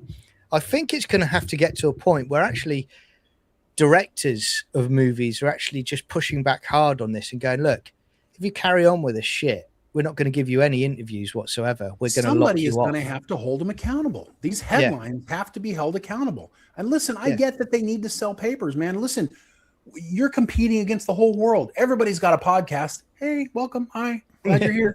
You know what I'm saying? Everybody wants to be in media, right?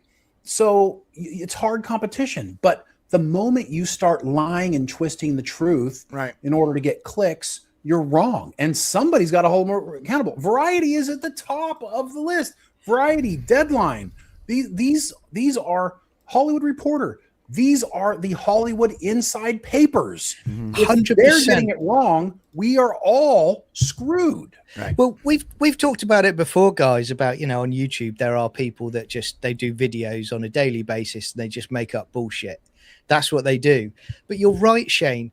You're talking about Variety, where they're at the top of the tree. They've got sources everywhere. They don't need to make shit up. They can basically go, oh, by the way, this is coming. I've heard this from a source, blah, blah, blah, blah, blah. Chances are 99% of the time they're going to be right on that. So why not run that route with Right. with But what's things? happening is their editor reads the article and says, okay, this is in here. This is in here. I got the perfect headline for you. The reality is all that information is in the story, but it's just not in that order, nor with that sort of, and it's not meant to mean what the headline says. So they could go, Yeah. oh, well, but it's all true. It's in there. They just twisted it to mean something other than what it is. And unfortunately, most people only read headlines. They barely read articles. You get your click, you read the headline, you snippet the thing, and then you tweet it out. And, by Variety. What are you supposed to do? Yeah, 100%. What you're supposed to do? I don't know. Have some integrity, yo. Yeah, what happened to integrity, brother? Yeah. Yeah.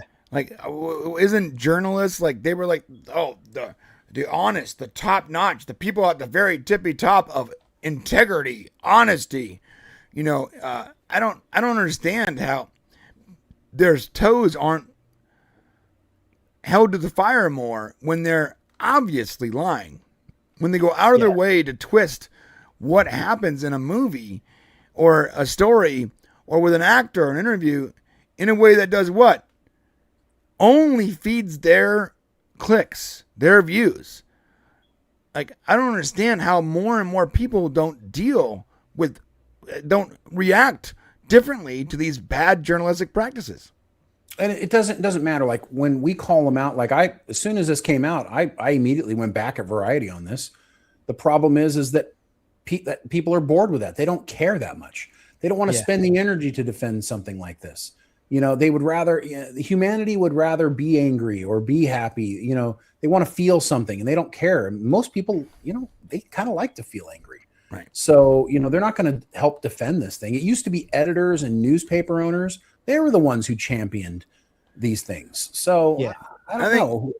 I think the rise of opinion politics has also made this way worse. It's now it's funneling into entertainment journalists and any kind of journalism, any kind of news. Now all opinion journalism. Speaking of which, the last story. This clip should just be "Journalists Suck," because I wanted to show you this short clip of Linus Tech Tips. This is Linus. He runs a giant, huge, popular channel called Linus Tech Tips. 16-something million subscribers, and that's just one channel. He has like 12. Guy is massive. And he created a video that basically says the internet was wrong and the Trump phone is shipping. And if you remember, the Trump phone was a phone that Trump sold his name on so they can license a gold phone. And they took pre-orders. Anyways, I'm going to play 1 minute of this so you can see what his opinion on journalists are. Of course, it doesn't want to play. You said it. No, he's not. Oh, now it wants to play an ad. Okay, let me just. Sorry, guys. Let me get past this ad real quick. There we go. Last we're year, all right. Here we I go. put down a $100 deposit for the Trump T1 phone. Not because I wanted one, but because I figured it would be a pretty funny video when the Made in America obvious Photoshop job turned out to be as fake as a degree from Trump University. And yet, somehow, after a nearly year-long roller coaster that's involved multiple changes to the visuals, the specifications, and the timeline, the Trump phone finally has apparently just started shipping. And it turns out NBC News, of all people, was at the front of the line for a delivery. The whole thing's a bit surreal because just a couple of weeks ago, misinformation about Literally this 2 thing weeks was ago. everywhere with social media users, and even some reputable-looking publications claiming that nearly 600,000 customers had been ripped off with no refunds, no compensation, and no phone in sight. Source for that? That's it. I made it up. And that's what a lot of these people are doing. They're just being like, you know what? One possible outcome of this is this, and it's the worst possible thing, so I can report on it. No. You have no source to that. Zero. This was 2 weeks ago. Real journal, actual news, not just the stupid patriotic blonde, these dumb, weird grifters, but actual news organizations and websites were reporting that no one was going to get their phone. Literally 2 weeks later, they're already receiving them. Which means that 2 weeks ago, when they put that news source out, phones were already in the mail. Well, and that's, there's no consequences. And also people are guilty of reading somebody else and just believing it and then forwarding that information. And, the idea of being an accredited news organization these days is laughable. There's so many people trying to report the news. It's now impossible to know. So unless you actually do your own research and go figure it out, you don't really know. So once again, journalists suck, they're wrong, and we should hold them accountable for bad reporting. Yeah. We should literally, the same stink we make about Millie Alcock being cast as Supergirl, we should make that kind of noise every time Variety purposely misleads their audience. Every time an influencer with a significant following purposely posts a lie designed to divide the audience and drive engagement. Not misinformation, lies. When they post out bold-faced bullshit lies for the purpose of making money on your clicks, we should hold them accountable the same way we rage about Lupita Nyong'o being cast as King Helen of Troy. Yep. And any side of the aisle, either side of the aisle. Any side of the aisle. If a journalist with a following posts bullshit, we should hold them to the fire. We should hold their 100%. Toes to the fire and say, retract it, you lying son of a bitch. Yeah, retract it or show us the proof. And it's 90% of the time it's in headlines, guys. I didn't mean to curse. I'm sorry. No, I'll give you a quick example of what you've just said. Last night on ITV News in the UK, they were talking about is it Tulsi Gabbard that's left her post, and obviously she's going for a terrible time with her husband's got bone cancer, so she's left obviously to look after her husband. So this journalist there, he's reporter there, and he's going, yeah, obviously she's left because her husband's got bone cancer, but it's no secret that she's obviously leaving because of disagreements with Trump. And I was you're just lying bastards at this point. There is no evidence for that whatsoever. She's looking after her husband. Yeah, bone cancer trumps, no pun intended, whatever disagreement she may or may not have with the president of the United States. What a stupid thing to say, bro. Oh, I know your husband has bone cancer, but I think it might be because you don't like someone you work with. Yeah. This goes back as old as politics. I mean, if you go back to the movie Deep Impact, right? when they find out that there's a Ellie, right? When they realize there's a Earth ending event, basically. Right. The guy, the senator is retired, basically retiring because of whatever reason, but it's actually because of something else. And so the media has gotten to this place where they think, well, there must be another reason why, and we're going to spin the theory because nobody's going to hold us accountable for it. And that's what happens. We need to get mad when these people lie the same way we get mad about things that really don't matter. And as much as I don't like the casting in the Odyssey, I can just not watch the movie and it doesn't change anything. But you know what? When a journalist lies outright for the sole purpose of dividing people that changes the future of a country, that's a problem. That's real power. And we're allowing them to get away with it because they make extra ad revenue, which is insane. Yeah. Yep. So just take that second to retweet it, or maybe we'll do more of that. Maybe we'll capture a headline and say, at Variety, you have no proof of this, and we'll do it, and then just like it and retweet it or something. We can also let's send an email through the proper channels of Variety and say, yeah, I want to comment on this. Where is this information coming from? Yeah, we could do that too. They'll just ignore us. But yeah, you're right. I mean, but when they ignore us, then we can say we asked for a comment and they ignored us. Yeah, eventually, either they pony up, and if enough people do that, they have to start telling the truth. Yeah, you hope. I hope. All right, moving on. I don't know why that segment made me so mad. Yeah, like I'm like actually annoyed right now. Ugh, I don't Dark like Brian. I don't Dark like Brian has arrived. I don't like journalists, dude. Journalists make me so upset. You know what's funny is I was tired and now I'm like fully engorged and ready to like beat up a journalist. Only one. That will be in the members show, by the way, everybody. Brian beating up a journalist. That's the freaky naughty members show. Where I got a journalist I have tied up in the corner. I'm just gonna beat the crap out of him for 20 minutes. What's funny is I'm the journalist. I'm the trained journalist on the panel.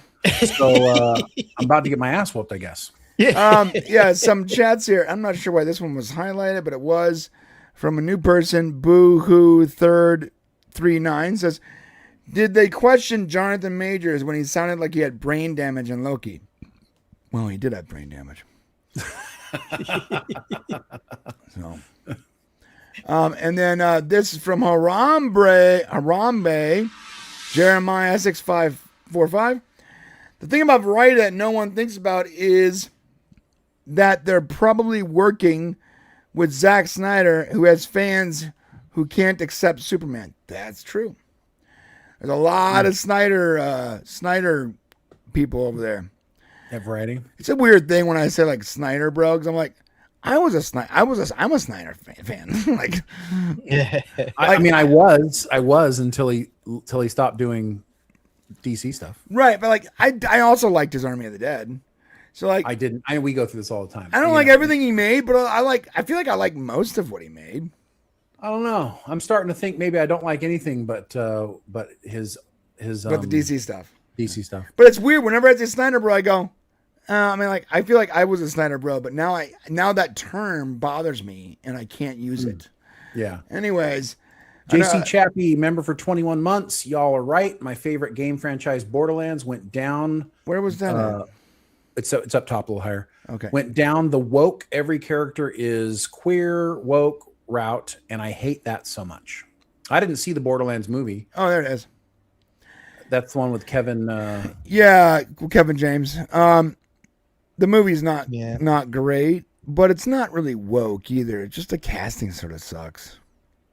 And the story sort of sucks. I mean, I don't know the game very well. And the graphics sort of, you know what? The movie sucks. Like, I mean, it's funny because like, I don't feel like I should dislike it, but it's just not very good. And it has nothing to do with being woke or feminist or anything like that.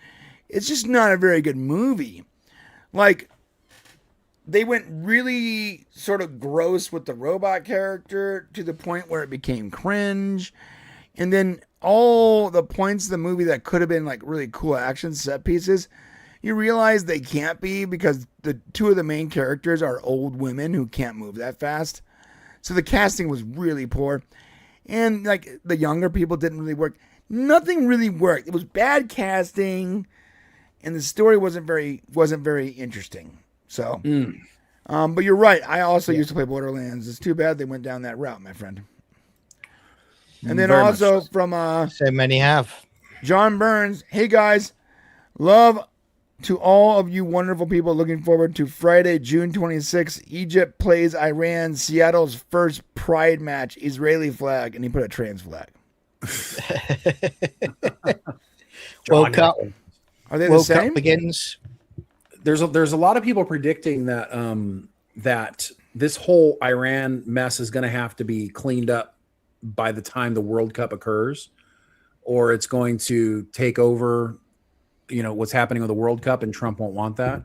So some people are predicting that's the case.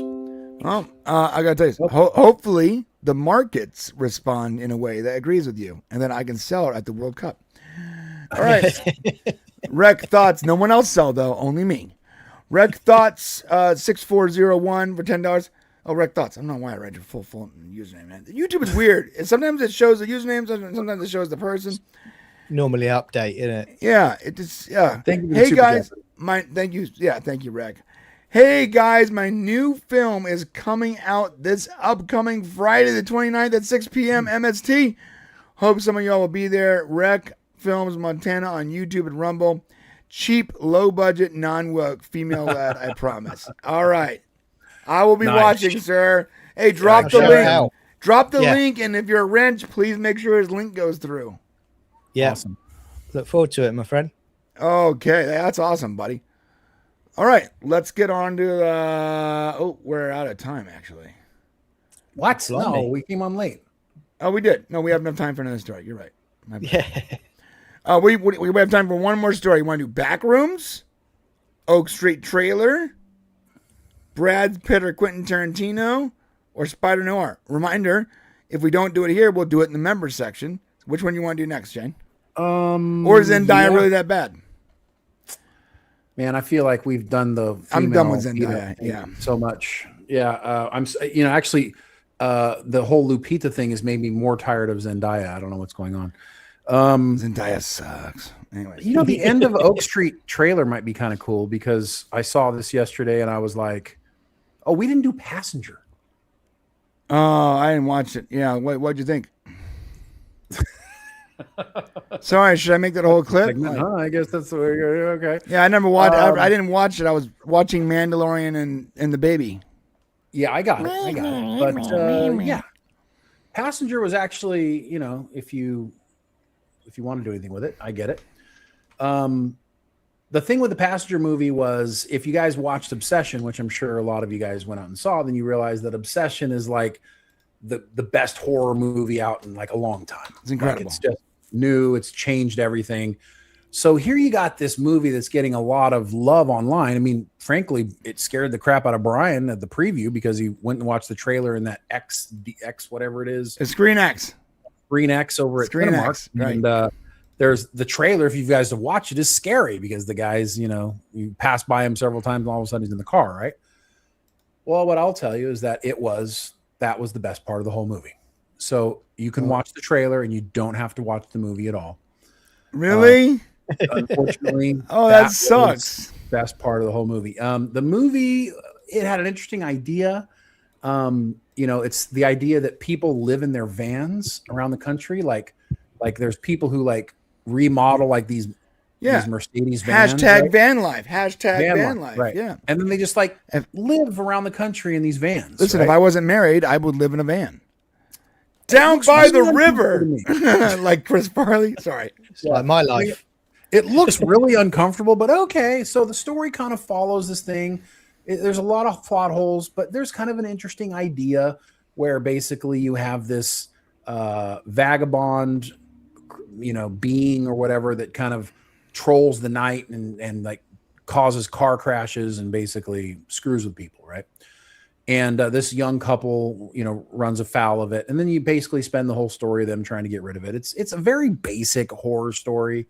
It's got a lot of plot holes. It has a couple of good scenes, but ultimately it's just kind of lacking. It feels very basic. The actors in it are just kind of okay. There's a little bit of overacting. There's kind of, it's just, God, I would hate to be the horror movie that's got to follow Obsession. It's just. Oh yeah, for sure. I don't even like horror, and Obsession is one of my favorite movies right now. Yeah. So, I mean, it's an interesting idea. They don't go into the lore quite as much as I would have liked. It's got a choppy third act doesn't make a lot of sense, and it's very obvious. But if you like jump scares and popcorn, maybe they should have gone to the lore, because that's interesting, and that's what I always wish that like Supernatural and other shows, other TV shows that have always went for this route, like had these kind of characters on, like the lady in white and all that, but they never really go into the lore. To this day, like it's crazy how much lore Supernatural goes into on other things, like their very first monster, you still don't understand how it got there, where it went, or even like anything. Which is now I feel like this is what this movie must be, where you don't really get much. You just get like a little bit of the story. And it's crazy because watching it in Screen X was generally like a jump out of your skin moment. And it was the scariest part of the whole movie. But they spend the rest of the time. I mean, I think it's the only time they actually catch you off guard. And it's a shame that they ruin it in the trailer, because the rest of the movie, everything they do, the director, is a foreign director. They tend to, signal what's going to happen. So like you can read what's going to happen. They show a tree like one too many times, and you're like, oh, he's going to show up. It won't be the tree next time. It's going to be him. And they just do things that you can obviously read what's going to happen. They show like a pole leaning over, and you're like, oh, they're going to, put somebody on that pole. You can see it's coming. So it's unfortunately a lot of horror tropes wrapped around kind of an interesting story where they just don't really, flesh out the characters very well or the story. So I ended up giving it a C-. The only word, if you want to be a little scared and have some popcorn, it's probably good. All right. Yeah, I'm not sure. All right. Well, that sucks. So yeah. Maybe. Yeah. I was gonna say maybe it's better than Screen X, but go see Sheep Detectives instead. How about this? So, my kids watched that and they came back crying and said it was so good. Listen, it's not a perfect movie, but it was a lot more entertaining than Passenger. I'll say that. Well, okay. This next thing we're going to talk about is called The End of Oak Street, and I hope it's a lot better than Passengers. Starring Anne Hathaway, Ewan McGregor, so far just the top billable actress for me has already sold me, right? And then a bunch of other people I don't really care about. We're going to watch the trailer, and I want to get your guys' reaction to this and what you think about this. Like, it feels like I haven't seen this story before. So the first thing I can tell you right now is I don't feel like I've seen this story. So, well, I kind of thought I did. So, okay, hold up. Let's watch the trailer and we can talk about it. Here we go. So this says it's sad when a name can give you such a guttural reaction. Right. I mean, fear and trepidation. Yeah. That's horror for me right there. I don't need to see anything else. That's I've wet myself at that guys, point. we're 14 seconds in and I'm already scared. No. Is there going to be an ultra gay Klingon that comes through the door any second now? Or, no, J.J. Abrams was not responsible for the gay Klingons. Here's the deal. I want to be clear though. This does not say director, producer, creator. No, it says from producer. He's a producer on the movie. He's not making the movie. Right? Let me remind you. He doesn't do that anymore. That a producer credit is super easy to get. In fact, you can pay enough to someone who read your script and signed off on you using their name and had nothing else to do with it to have a producer credit. Sorry, I was thinking of Kurtzman there for a second. And not guys, J.J. Abrams. it's extremely common for a well-known name to read a script and say, not bad, I'll sell my producer's credit. And they literally get a piece of money for reading a script and signing it off. Like, that's good enough for me. And they're now a producer on the movie. Well, they did it for years on books. If you recall, Stephen King says the greatest horror book since his last one or whatever, they get paid to literally do book covers for people. Yeah. My favorite ever quote on a book. And I forget who wrote it, funnily enough, but he wrote a book that says, "Why to Vote for Democrats." And at the top of the book, it says, "Thorough," a quote by Ben Shapiro. You don't know anything about this book. The cover says, "Why to Vote Democrat." And really big, almost bigger letter than the title, it says, "Thorough," a quote by Ben Shapiro. When you buy the book, the pages are empty.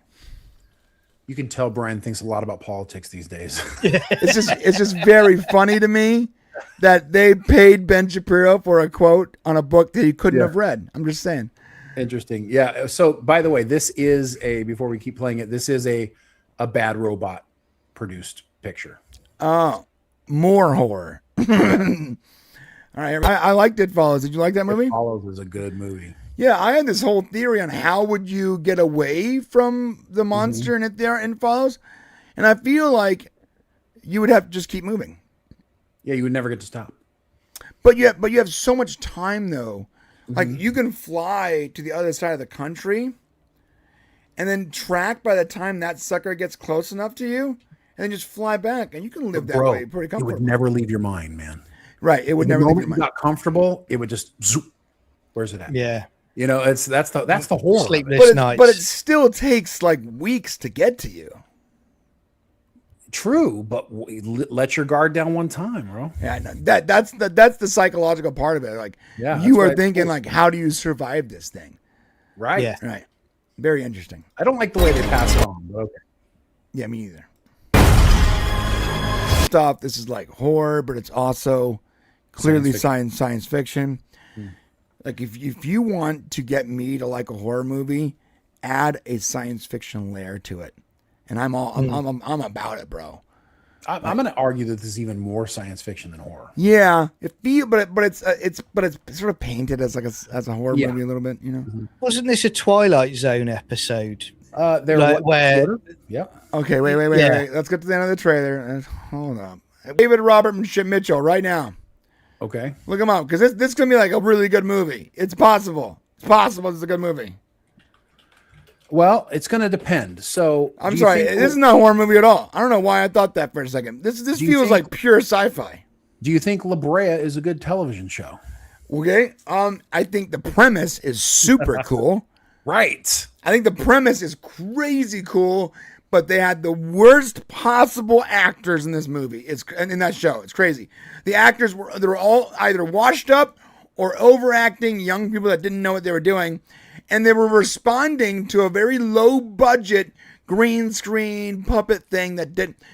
I didn't believe that they were where they were at because they were bad at acting and the graphics were poor, and clearly actors didn't know how to, like. I always thought if La Brea had a big budget and good actors and good writers, it could be awesome.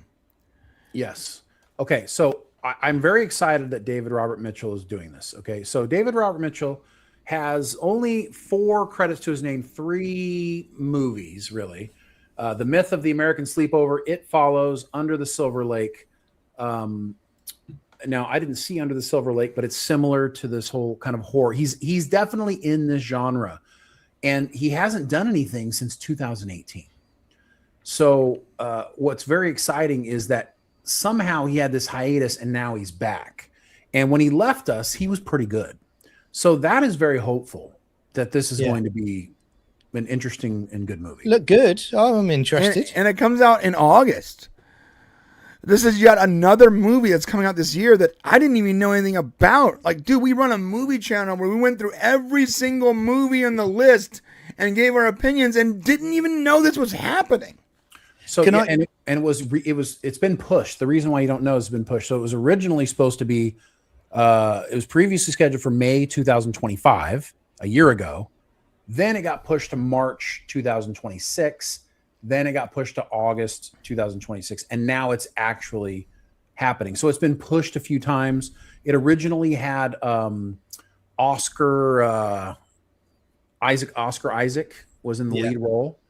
And he was going to co-star with Hathaway. But then Ewan McGregor replaced him, which honestly, I like both guys. Talk about a step up, though, bro. It could be for this. Yeah.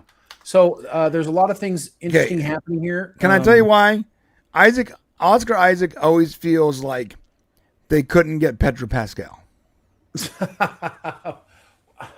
That's not fair to Oscar Isaac. He's just not a leading man to me, bro. Last thing I saw him in was June, I think. He played the father, didn't he? I saw him in Moon Knight. He was okay. He's not a bad actor. I'm just saying, it's sort of like Ex Machina. What's the guy from Moonfall? What's that guy's name? I always forget. Which one? The main character from Moonfall. See, you're forgetting too because he's not a leading actor. Yeah. Well, and you're right. He's probably not a huge. Same he's thing. not. I agree with you. He's probably not a lead actor. I'm not sure that Pedro Pascal is a lead actor, bro. To be honest, but Ewan McGregor is. He has been, and I think he can be. Yeah, but I think when you put him opposite of Anne Hathaway, now you got something. Can I ask the studios one thing though as well? Please don't give us loads and loads of trailers about this film as we run up to the movie. Just give us that. No, I'm good. Okay. Yeah, that trailer was enough. happy. No, Yeah. I'm literally Let us like, see it. if that trailer came out and advance tickets came out, I would be already Yeah. buying an advance ticket. Yeah, exactly. Yeah, it looked good. I do have a little problem with the dinosaur, so that a little bit bothers me. I'm a little Jurassic Parked out, and La Brea a little bit has got me because, of course, you guys know what happens in La Brea, right? No, don't spoil it. People don't know. The show's been out for years. People bro. don't know. What They do you- don't know. Okay, I don't care. Oh, yeah. By the way, Sorry it's if called you La haven't seen Brea. yet. Okay. Sorry if you didn't go back and watch that show several years ago. But, basically we're talking about prehistoric type of things. So if this is just another fucking, I got sucked up and dropped in a prehistoric land where I got to run from dinosaurs, I'm going to be a little irritated. Well, hold up. Aside from Terra Nova, Okay. name one other, and La Brea, name one other show or movie that's done that. Jurassic Name Your World Park. No. That's not time travel. The idiots created dinosaurs. But here's the thing, like it's basically the same thing. It's dinosaur versus man. Okay, how many dinosaur versus man movies are there? But it's different though, because now we're talking about the added difference of actually being back in time. The air is different. The plants are different. It's a whole neighborhood. Not like you're not sucked into a portal like La Brea was. I Land of the Lost. I don't know. Also, La Brea made no sense because they thought like a locket would survive like 3 million years for some reason. Yeah. And they're expecting the freaking audience to buy off on this man-made locket to be around in 1 million years from then, which makes no sense. Do you know what with this? 5 million. Yeah, okay. Yeah. Oh, Do you know 65 what I'd minutes, like? sorry. Do you know what I'd like from this though? I would like there to be some sort of sinister element that sent them back in time. It's not just an accident. There's something sinister going on that has caused that to Right, happen. it can't That would just be be- interesting. Yeah, it can't just be you get dropped off in the land of dinosaurs. I Yeah. need more than that. Like you could have a really cool movie if there's a purpose for it or there's some sort of something about history we didn't know. Also, it Yeah. seems like their whole neighborhood, like according to this frame, seems like their whole neighborhood was sucked in. Right. Oh, wow. Well, it was cut, right? That's a different movie, Brian. Obviously it was like It was like cut. sectioned off by a bowl or cut very, very purposefully, right? So And you know it was Yeah, and it has like a raised area. So like they're not just like dropped in the middle of a dinosaur infested land. Like that. Well, it's like a dome, isn't it? It's got a kind of dome. Yeah, it of sort of reminds reminds me me of of the dome, Yeah. where clearly like aliens had to have something to do with this or something like that. they did. Yeah. or an experiment. We don't give me a Yeah. spoiler. Are you giving me a spoiler? No, I don't know what the hell this movie's about. Oh, This does make me. but I just said. and But again, why'd you say? Well, hold up. Why'd you say they did? In that TV show. Oh, in the movie- dome. Yeah. Okay. All right. God damn it, man. in this again, no spoilers on it, but I get a feeling that they have kind of taken influence from that Twilight Zone episode that I'm not Was going to it- bring Okay, up real here. quick though, before you go into that, notice the bus is cut off, which means it's happened really fast. Okay, Yeah, Yes. and that also but means she didn't notice. Well, they were in their house or something, right? But that also means that it's not. I'm assuming it's not just them. That means their whole neighborhood is in there. Yeah, because she says in the trailer, she goes in the car. She goes when they're sat in the house. She goes, "I think our whole neighborhood has moved." So that tells me So- though, it's like it's not just one family. Like there's a lot of, like here's what I think my major. I think, and I'm gonna predict my own self right now. We're gonna watch this movie in August. We're gonna come back. We're gonna review it. We're gonna say it was pretty good. And my biggest criticism is, ready? This should have been a TV show. That's possible. Yeah. I'm I mean, already seeing that because, like, how are you gonna explore all the lore that you really want to explore here and dimensional characters and all that in an hour and 45 minutes? I just think that they're going to have a hard time if it's like La Brea. They would have a hard time doing a TV show. I don't know. Maybe they thought they could. I don't know. We're really speculating because we really have zero idea of what's going to happen here. All I know is I love hard sci-fi, and dude, we are science fiction starved right now. I agree. Yeah. I mean, it's a good thing it's set in the US because if that was London, we wouldn't know Oh my god! It's a Warner. Yeah, it's true. It's a Warner Brothers picture. So that's something. Warner Brothers just coming out with those bangers lately, man. It's Warner Brothers. It's written and directed by the guy who did It Follows. Great. It's got good actors in it. I mean, there's a lot of potential here. The only thing we don't know is what's the story, and if they can make it interesting and reasonable budget. Shane, do you reckon on this one? Say again. Potentially a reasonable budget on this one. What would turn a profit? What would your budget have to be to transport an entire neighborhood to prehistoric times? I would like to know. I mean, it's going to be $100 million plus for sure. Easily, yeah. So I just hope that there are more people in the neighborhood. It's not just them. I don't want that mystical element of. Well, you see them run past, don't you? Screaming when you see that. Well, dinosaur. yeah, but with this frame, you just see like they're just their car. I don't know. There's going to be more people, but then you got a bigger problem. Like, how do you do a movie with a whole neighborhood? So, I guess that'll give people that the dinosaurs can eat, maybe. But I mean, yeah, it's true. The Dome. I felt like the first season of the Dome was expertly done. You know why the Dome failed? Because it shouldn't have had 3 seasons. No, it's a book, guys. Yeah, it should have been 1 season and that's it. You did not have to take that thing to 70 episodes of TV. It didn't require that. The book isn't even that long, dude. Like the fact that you were able to get 3 seasons out of a single book is actually maniacal. Well, and most of the stuff they focused on in the book, in the TV show, I was rushing through in the book because it was the least interesting stuff about all the drug dealing and all this stuff. Right. We don't care about that. So this, John's talking about, I believe the episode is The Monsters Are Due on Maple Street. Yes. And now that was an episode a little different than this, but there's in this story, basically the neighborhood's paranoid because the lights go off and their idyllic suburban neighborhood turns into an angry mob. There's another one as well. Happen around the neighborhood. Was that the one? There's another one I'm on about as well. And without trying to spoil it, it's kind of the couple wake up on their street. So nobody's there. No, nobody's there, but they're wondering what's going on because they're all alone on their street. And I won't spoil it because Brian and people in the chat who haven't seen it and don't want to spoil this movie. Like but I said, that came out a long time ago. Yeah. Okay. Yeah. So basically, in that Twilight Zone episode, it turns out that they've been put in sort of like an alien type zoo, and there's a giant guy that at the end it's looking down, and that's true. Yeah, you're right. I remember that episode now. You're right. They were in actually a zoo anthology. I mean, that could be it. Yeah. Maple Street is the one where they all turn on each other because they're paranoid about an invasion, isn't it? That's the one. So aliens coming. This movie takes place in the 1980s, which I like. I don't know why I like it more, but it feels like I would like it more. It does take place in the 80s, huh? I didn't see that. Yeah. It follows a 1980s suburban family whose entire neighborhood is effectively transported into prehistoric times. What's interesting is, yeah, you're totally right. Isaac had passed on the project and Ewan McGregor replaced him. And I don't care about the other actors. But here's what's interesting to me is this is not based on anything. This is an original story. That's cool. By David Robert Mitchell.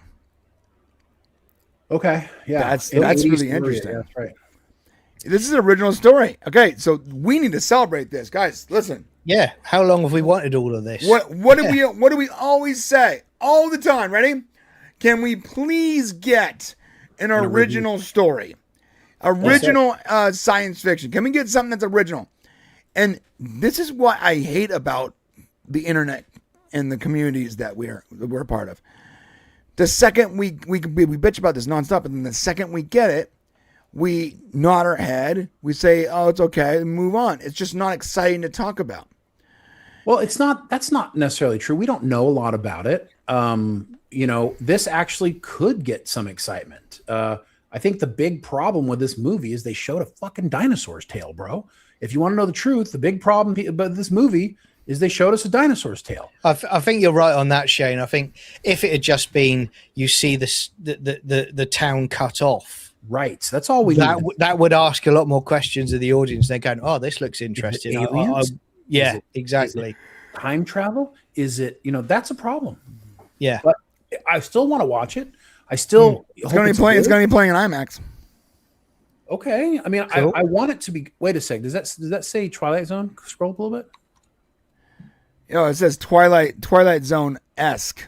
Also previously described the film as a Twilight Zone-esque, which is great because Twilight Zone had fantastic episodes. Right. Yeah. So, there's a lot of potential here. And even though I saw the dinosaur, I'm not going to freak out. Hopefully it's not all about that. And hopefully there's some alien shit going on or supernatural shit going on. Give me something. There has to be some alien stuff. How else do they even get to the Jurassic era? Right. Yeah. Maybe, hopefully it's not some like device somebody in the middle of the neighborhood like invented or something. It could be a I wouldn't mind if some like crazy scientist was like working on some kind of energy tech and a Heisenberg bridge and it just blew out the transformers and sent the entire city to. I wouldn't have a problem with that either. As long as it's hard science fiction. Yeah, as long as Ewan McGregor like runs out in like in an orange jacket and he's like, Doc, what are you doing? What did you create a time machine out of a mansion? Come on. Got uranium under his bed. Come on. But that would be hard sci-fi too. It doesn't have to be aliens or supernatural. I got it. I'm just teasing. All I care about is that it's hard science fiction and not this wishy-washy garbage we've been getting.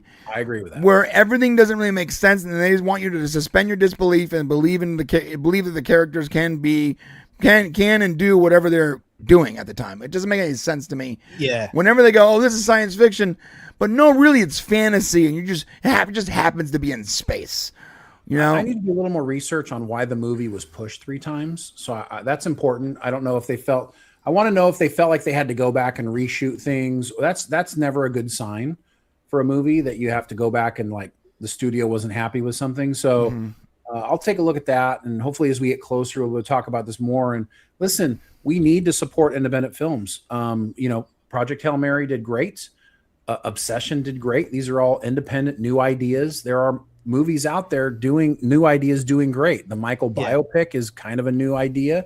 Biopics have usually been like, sad and talked about people. Now they celebrated someone's life. So, maybe we're making a turnaround here. Maybe this movie will be fantastic. Yeah. I hope so. But let us know what you guys think in the comments and in the chat. Are you watching the end of Oak Street? Hopefully. All right, guys, we are going to the members section pretty soon. If you saw that ticking clock in the chat, it's because we are going to be going to the members section in about 9 minutes.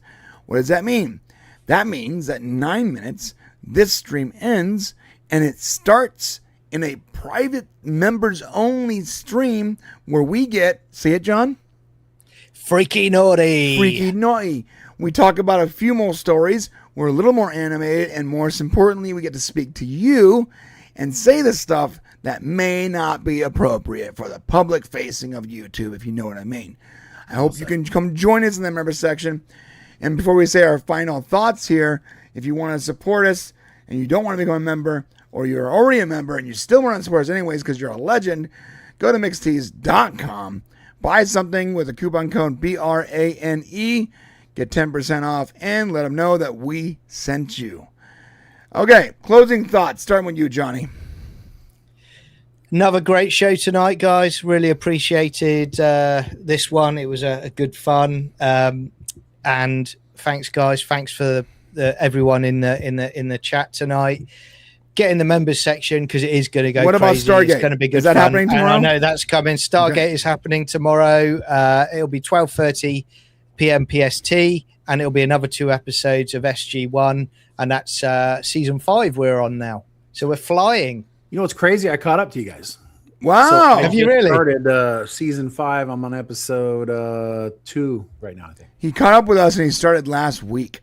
I had to because I'm working on something. Yeah, we're working on something. But then he's going to tease us and go, "I'm ahead of you guys." Oh wait, I'm jealous that you're going to be able to watch The Lost City in like a couple days. Yeah. I don't have a restriction. I don't have a time frame restriction. I just really want to get to Lost City so bad.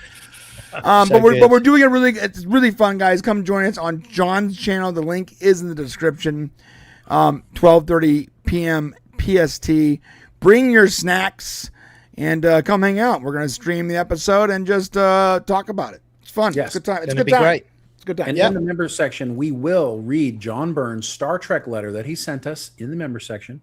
So, John, we got you, man. I've got it loaded up and ready to rock. We're going to share that. If you guys, we haven't had any Star Trek talk in a while, so it might be nice to talk a little Star Trek.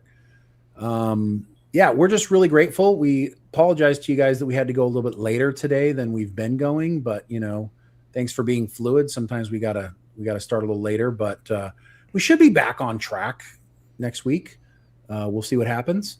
I don't know. Is there anything you guys want to talk about? What do you mean back on track? Oh, like the right time? Yeah, the right time. It's my fault. I got here late, guys. I'm sorry. No. I think we did noon a couple of weeks ago too. So it's been like I'm not trying to. I got this like Saturday job, and I'm not making it all the time. Totally okay. I'm just apologizing to the people who are waiting. All right. We'll do better at announcing. Feels like you are, bro. Okay. And about Discord, right? We got to talk about Discord. Oh yeah, come to Discord. I'll put the link in the description. We are in the process of fixing some of the channels there, and we're adding a Scoops channel. We're gonna drop literally every bit of information I get when it comes to movies and TV shows that would be considered a scoop or a verified rumor or a healthy rumor about movies and films that we are not allowed to share publicly. We're going to share privately in that section because I need an outlet to share all these crazy things that we keep hearing from people. And that's going to be on Discord in the Scoops channel, which is going to be coming up very soon. So come and join our Discord. Doesn't cost nothing. It's free. Awesome. And also Twitter, or not Twitter, X, follow us at BRANE Show. We are trying to be really active on there, even though we know Twitter isn't the real world. There's a lot of great info there, and we do pass along quite a bit of information on that place too. Yeah. I'm just trying to do it, guys. Okay. Last thing, because we still have a few minutes left. I guess I sorely misjudged how long this is. Fine. I was like at 9 minutes. You're like final thoughts. I'm like, I don't know why I did. Okay. So either it's too long, and we're like rushing through, or it's not. God dang it. How about we read the letter? How about we read the John Burns letter? Let's do that. That's a great idea. Okay, where is it? Thanks for putting me on the spot, punk. Sorry, buddy. I just told John it was all loaded up, and I'm over here. I mean, I loaded. It's on the email, but I don't know where it is. It's actually just look at John Burns' email here, and it's in our email. So it's not like a letter where you just put it in the email. So do you want me to just read it? Yeah, read it. Okay. This is from John Burns, one of our members. So he says here, so Star Trek is heading into a new frontier, and it still needs what it's always needed: excellent writers, engaging actors, a committed cooperation. But I'm worried about what's coming. People always mention how the party that can control the middle can have the most success, but that's not something that a corporation needs to worry about. They concern themselves with the bottom line mainly. I'm worried that there's a divide, and instead of working towards the middle, if Paramount pushes Star Trek in a different direction, a lot of the support for it will be very one-dimensional. That's not a good way to go. I've heard many times we're pushing for Scott Bakula to be in part of the new series. I mentioned I'd love that as long as he's fully committed. I wouldn't want someone who is not committed to the project. Well, I want this, but from the top, right on down. I want writers, an engaged cast, and support from network executives for Star Trek, not going on the cheap. I fear that this will go back and forth between the two extremes, both trying to one-up each other with their own supporters, not developing writers or really investing in Star Trek. And here I digress. I've learned that in Italy, soccer club owners in the 90s could get loans, then use that money to sign players to higher and higher salaries, then win many trophies. Well, you have to pay the loans back. And over the course of decades, they ran the national team into the ground. You can't keep getting loans because eventually you run into shorter and shorter term goals, like winning trophies instead of developing players. This is one of the reasons that Italy have failed to qualify for the World Cup the last 3 times in a row. They weren't developing their players. Against Bosnia, the Bosnians were very hungry to win. Writers need to be developed and supported, same with the cast and crews. It would be really nice if those at the top could have someone, a strong writer who can plot out a 5-year show like J. Michael Straczynski with Babylon 5. Someone who could then support through this creative process. But I fear the bean counters will be given free reign over this to the detriment of Star Trek. John Burns, peace and long life. I think the bean counters need to have more reign because the creatives they're hiring are retarded. Well, that's the problem, though, is there's a balance there, right? Right. You got to hire good creatives. So I think John's got a point, whether it's soccer or whether it's Star Trek, you got to hire the right people. This is why we've been saying Terry Matalas all the time, guys. We've already found the right person. Hire Terry. Hire Terry. Do it. This is not that hard. Terry for Trek. Pass it on, everybody. Yeah, although speaking of that, I am looking forward to Vision. Vision Quest is going to be pretty sick, and from what I gather, it's not really connected to the MCU as a whole. Like Cool. It uses MCU characters, but they don't have to be connected because a lot of it's going to be taking place inside of Vision's brain. Cool. Which is what's going to allow us to get Vision back in the MCU, but not have to worry about the events of his series making its way into the movies. So Terry wouldn't turn down Star Trek if they came for it, though, would he? No, I mean, he you wouldn't. guys know more than me. I mean, I wouldn't turn it down. Guys, we love you so much. We're going to the members section. We're going to get freaky naughty. Please join us there. And if not, then we'll see you tomorrow at John's channel, Sci-Fi 79. Adios, muchachos!